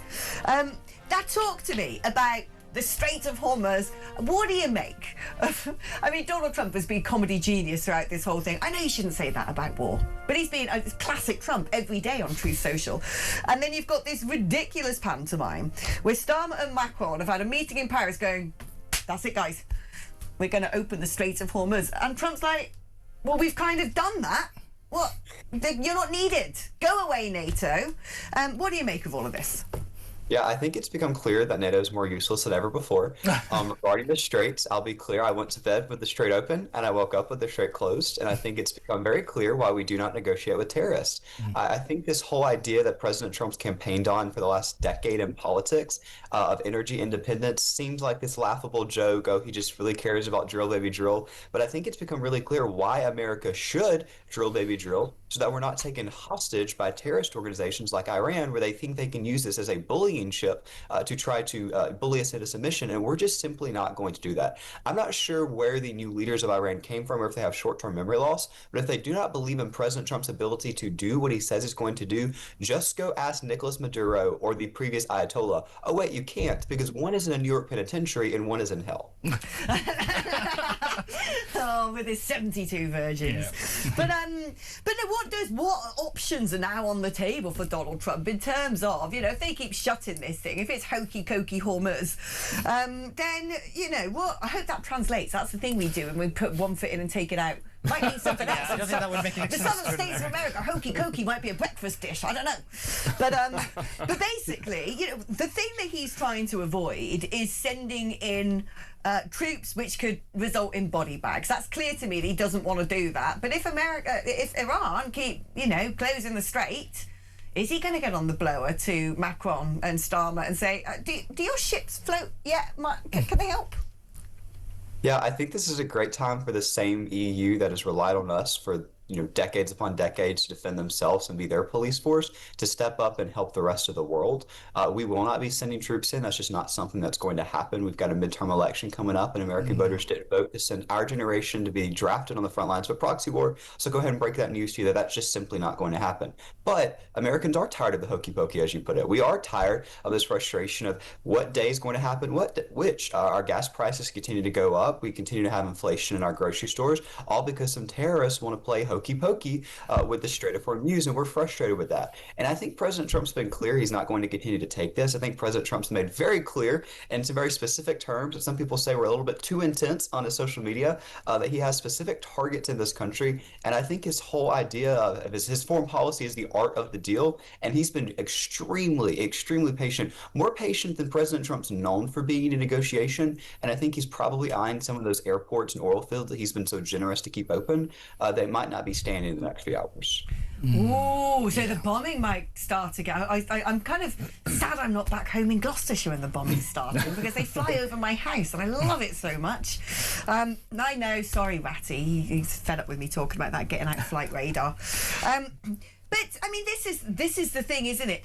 I don't think even now people in Europe, the vast majority, understand why Trump is doing this. I see it very clearly. Iran's a nutcase. Iran should never have a nuclear weapon. Iran very much was close to having a nuclear weapon. When everyone's like, well, what's the plan? So they don't have a nuclear weapon, obviously. That's a good enough plan to me. Then all these people who believe that they weren't close to making a nuclear weapon, now they're the same people are banging on about, well, you've got to go get that enriched uranium out. I'm like, what way do you want it? Do you think, though, that the relationship now between Donald Trump and his European counterparts is just done in the dustbin of history? Or is this typical Trump rhetoric and, you know, when it suits him next week, he'll play nice again? No, I'll say this is a little bit more than the typical Trump rhetoric. I think we love to kind of poke fun at some of our friends across the pond and love to call out some of the inaccuracies there was how, you know, there could be more fair budgeting and more fair defense of each other. But this is a bigger difference. This is a chance where our allies, quote unquote, across the world could have stepped up and said, the U.S. has been there for us, we're going to be there for them. And they actually did the opposite. They tucked their tail and are still hiding in the corner. We're not going to forget that. I'll just say that. We haven't forgotten what happened 250 years ago with American independence, and we certainly won't forget what happened in the past few months. I think what's become really clear in just the past few weeks is that when President Trump says he's going to do something, he's going to do it. That's why American voters elected him into office. We expect promises made, promises kept. We expect to have this war cleaned up pretty soon. And I think the president's patience is running pretty thin, and I don't blame him at all.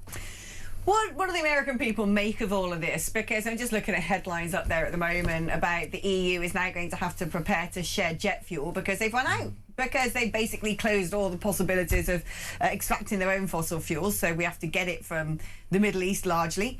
And now we're not going to be able to have aeroplanes taking off because we've got no energy self-sufficiency. But the thing is, the EU will spin this is down to Donald Trump's reckless behaviour. That's why you can't go on your holiday to Malaga, because of Donald Trump. And the problem is, I'd say 75% of the general public will swallow that up and believe it. What about in America? Are Americans still largely on the side of Donald Trump when it comes to Iran? Oh no, the horror. The EU actually has to step up and do something. They have to pay the consequences for their actions. I can't think of more worthless organizations than the EU and NATO. More backstabbing, spineless organizations that are leeching off of the American people, that are leeching off of our taxpayer dollars. And when it becomes politically beneficial for them to attack the same hand that is feeding them, here they are, the very first ones to line up and blame Donald Trump. We would very happily end the police forcing and protecting of nations like the EU and organizations like NATO, as we're $39 trillion of debt back here in the U.S. We've got our own problems and our own streets to worry about. As for the U.S. stance on what's going on, I think we all can agree that we want this wrapped up pretty soon. But we're not going to ignore a country whose entire political slogan is death to America. And this isn't something that's just going on in Iran. As you're more than aware, these same terrorists have snuck across our wide open southern border. I'm not sure if you've heard, it was open for the last few years, and they have become sleeper cells in our country. Therefore, we don't know what's going to happen because we don't know who's in this country, because a welcome mat was at our southern border under the past president who was asleep at the wheel. Well, I can't argue with any of that, basically. Yeah, pretty much nail on head, as per usual. Are you aware of the big headlines at the moment in the United Kingdom is this whole furore about Lord Peter Mandelson, who our Prime Minister just decided was going to be the ambassador to America, despite there already being a perfectly good one. He said, no, gotta have this man, must be him. Anyway, he woefully failed his vetting. Apparently the Prime Minister didn't know he had failed his vetting. All people in Britain knew that he would have, of course, failed the vetting, because the man has been kicked out of office on 2 previous occasions for being dodgy. He's even known as the Dark Lord or the Dark Prince. So, yeah, I know, let's make this man American ambassador. Ridiculous idea. But it emerged in the Epstein files that he was sort of doing all sorts of deals with Jeffrey, but also all sorts of deals with China, especially. FBI received files before he was made ambassador, basically saying this guy's dodgy. I don't know if you're following this in America and what Americans make of the fact that our Prime Minister's neck is on the line right now. He could well be gone over this. But is that story sort of playing out in America? And if it is, how do people react to the idea that Starmer sent essentially one of the most controversial, allegedly corrupt people in British political history to go be the ambassador to your country? Yeah, how disrespectful to not only laugh at your so-called greatest ally, the U.S., when we ask for help or sit on your hands when we need it, but go further than that and send a basic Chinese agent to be our ambassador. I mean, I can't think of anything more disrespectful. This should have been a moment where they stepped up and said, how can we be of service to a country that has not only protected us, but been the superpower of the world in our backyard for 250 years now? And their response is to do something like this. No, I definitely think your Prime Minister should be on his way out. That revolving door should continue at Downing Street, because this is what you deserve. You don't deserve a Prime Minister that continues to be an embarrassment on the world stage. We had an embarrassing president in this country, and we took care of that in the 2024 election. And I just hope the same people of Britain can have that same feeling of relief when your laughingstock is put to bed.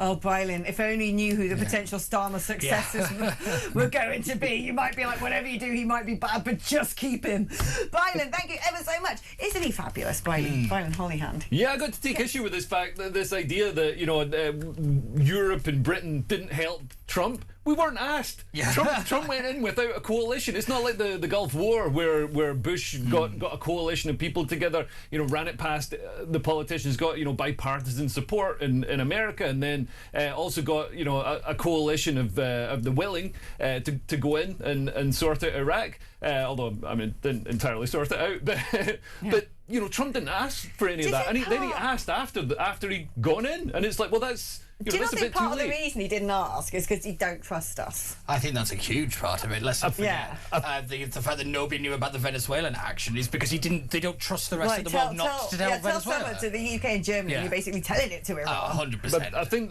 the reason Trump went in was because they had this this window of opportunity to take out the Ayatollah and take out the top brass in the IRGC. So he had, he didn't have time to wait around. But as we've seen, what's this? Let's see. We're running over a break. Okay. Oh, that must be the quiz alarm. Yeah. My goodness. Quiz alarm. Maggie, for the first time in this show, we were talking about news. I know, yeah.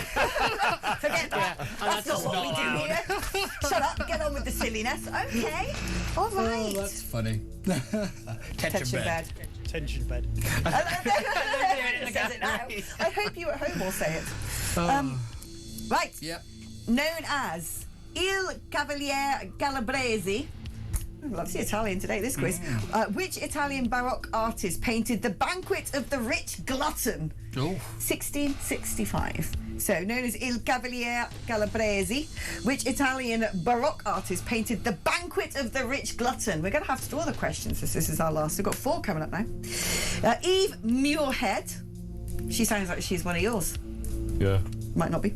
But is an Olympic gold-winning skip in which winter sport? Oh, she's going to be one of yours. Olympic gold-winning... Skip. Oh. In which winter sport? There's only one winter sport in the UK that we win medals in. There's only one sport that Scottish people win medals in. And Muirhead, if that's not a Scottish name. Yeah. I mean, Muir is like a Mac, isn't it? It's just, it's a tell. It's a tell. I think we can guess that one. Right, in 2025, which rugby union prop became Australia's first player to reach 150 caps? Who is that? You'd think he's basically played for Australia for the last 10,000 years, by the sounds of things. Who's that then? And right, which French river is pictured? This is where I've got to describe what I see. Oh, God. Well, I could go for the obvious and say what is next to the river in the picture, or I could be a bit more cryptic. The water We've is got blue. 4 questions, so you might as well be the obvious one this time. Well, it's next to the Eiffel Tower. Oh, there you go. Also, I was struggling to think of another French the Eiffel river. Tower and a river next to it. I was going to go, the water is blue and there's some, dotted green trees that look like they're on a boulevard and something which resembles a giant pylon. Oh, right, there you go. Right, so there we go. Blackpool Tower. Exactly. Yeah. Okay, that could be in Las Vegas, couldn't it? Did they have an Eiffel Tower there? They must do. They've got everything. They've got pyramids. They they do have an Eiffel Tower. Who needs to visit the world? Just go to Las Vegas. Yeah. Known as Il Cavaliere Calabrese, the Italian Baroque artist, The Banquet of the Rich Glutton, Eve Muirhead, gold-winning skip in which winter sport? 2025 rugby union prop became Australia's first player to reach 150 caps. What is that river that has the Eiffel Tower next to it? All right, there you go. Answers coming up after this.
I was sat in the tent and he was showing me through photos of his phone, scrolling through.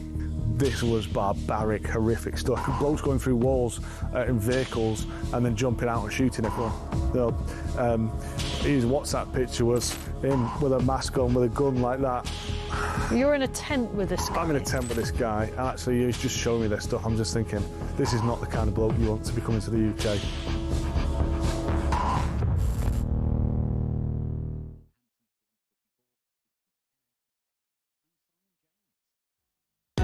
Across the UK, on DAB+, on your smart speaker, on your smart TV, and on your side. This is Talk. Tension bed. Everybody's saying it now. Okay, we're all in on it. Right, here we go. Il Cavaliere Calabresi. What's his name? Joseph Danhauser. That doesn't sound Italian. It is though, isn't it? No, That sounds German. that's a shocking answer. Well, Yeah. you knew the answer then. Well, he's an Italian Baroque artist, and you go with someone called Den Yeah, I thought it might have been. Could have been Northern Italy. Basically, yeah, from the Pyrenees. You do get those ones, like You do get Gunther those ones. Steiner. Yeah, you And do it's get like them. Gunther Steiner. Yeah. Italian. You're like, are you though? Yeah. I've got a pair of knees halfway down my Right, legs. legs. I knew it. Thank you very much. There you go. And Come then and see me on tour. Do you know who it is? Do you want to just invent an Italian name? We'll see how close you get. No, ravioli. No, No, not Linguine. ravioli. Mattia or Mattia Preti. Ah. Patel. Would It's never not have Preti got Patel. But there you go. No. Okay, so, you're going to get... See, I reckon one you're of them still I don't know. One of these I don't know at all. So If you don't get the blimmin' river by yeah, Eiffel that Tower, one I know. So I think the 1, 2, 3... okay. See, Oh, it's but he's ten. going to get this. Eve Muirhead. Well, A gold-winning skip in which winter Olympic sport? I went curling. Of course it's curling. Right, okay. Gotta be See, curling. this is What the else thing. is When it it's gonna be? obvious, I get it wrong. I think you've got at least 16. Yeah, this you one I might don't. beat your all-time record if you get this next one. Well, I don't have an answer for it, so I couldn't even tell you. This Aussie rugby player. Oh, I've never heard of him. No. Considering how many times he's been capped for Australia. Any idea? No, I don't know not any a ruggy? sports stuff. Not a ruggy. Ruggy. You're not a ruggy. No. No ruggy. Apparently, he's called James Slipper. Slipper? I know. What a I've not name. heard of that. Here's Slipper. Yeah, Coming up comfortable the- around the house. Yeah. Joined on the other wing by pipe. Well, so if you get this, you do equal your Yes. all-time best. What's the river Seine. in Paris? The yeah, Seine. of course it is. Yeah. It's the Seine. There you are. There you We're go. 16. 16. Thank you. There you go. Thank you. Well, the day that Thank you. the day that you exceed 16, Yeah. we will have dancing girls come out of caves. We'll have Peter Mandelson and Terry toweling. Tommy Tiptoes will be doing an Irish There dance. you We're go. just going to get all the fun Yeah. of the fair. Right. Well, shall we squeeze in some messages Yeah, and go talk about them? All a bit serious. That's the only problem. Oh, I'm not Didn't quite sure get the about theme. all of this. No, I just can't. No, they're all miserable. Oh, here we go. Keir Starmer is a Quaker because he must be quaking in his boots now. That's good. That's good. That's Yeah. good. Well, actually, we've seen the opposite. We've seen he gets quite angry, haven't we? We know when he starts to be challenged, he starts to shake a lot. Yeah. I've been asked to wish someone well, but I don't know who and why. Alex, love your show. You speak your mind. Thank you. It's always good to butter someone up before asking for a favour. So I'm like, okay, and what? What is it? Just wish our St Andrew teams well. A bit cheeky, but go for it. What is your St Andrews team? Is it a university team? Are you playing something? St Andrews is Scotland, isn't it? So Yeah, but I don't know what team of what. yeah. Who are they fighting? If it's St Andrews versus Gloucester, I mean, split allegiances. I'm not sure I want to do that. I like this. You know, we were talking about Quakers earlier. That's been our sort of strange rich theme for the programme. Yeah. Quakers. Beside oats, the food Quakers are possibly most associated with is chocolate. Cadbury's of Birmingham, Rowntree's of York, and Fry's of Bristol. Elizabeth Fry is also famous as an 18th century prison reformer. And get this, I was born in her family home at Earlham Park. Got a posh listener. Very posh. I didn't think we had posh listeners on this. They must have got lost on the way to Radio 2. Wasn't David Starkey a Quaker? I think he still is. Oh, is he still a Quaker? Is he still a Quaker? I don't know. I don't know. I will ask him next time I see him. Maybe if someone just clips this up and puts it out on X, Well, the answer will magically arrive Maybe. at us. Yeah. Hi, Alex and co. Maybe Starmer is lucky he isn't in the Iraqi parliament in Baghdad. they throw shoes when they are annoyed. Yes, that's a very big thing. But it's why people throw shoes at statues and stuff when they tore down the Saddam Hussein statue. But they've got much lighter shoes over there. Yeah. It's a flip flop. It's not like over here we'd be throwing a size 15 work boot with a steel toe cap. Martens, are they? Yeah, a big welly, a big Gloucester welly. There you go, welly tossing. That's the thing, isn't it? Is that a 30-second countdown? It is. Oh, blimey, so we come off at 28, not 30 minutes. Yeah. Oh, basically, that's it. Bye. But back tomorrow with Paul Cox for Weird Hour. And Liz Truss is joining us. It's going to get extra weird. You can't get weirder than that. 10 o'clock tomorrow morning. Thank you ever so much to Barnsley and, of course, the marvellous Leo Curse. Whatever you're doing for the rest of your day, please enjoy it. And you must tune in tomorrow from 10 a.m. It's going to be a banger. See you then.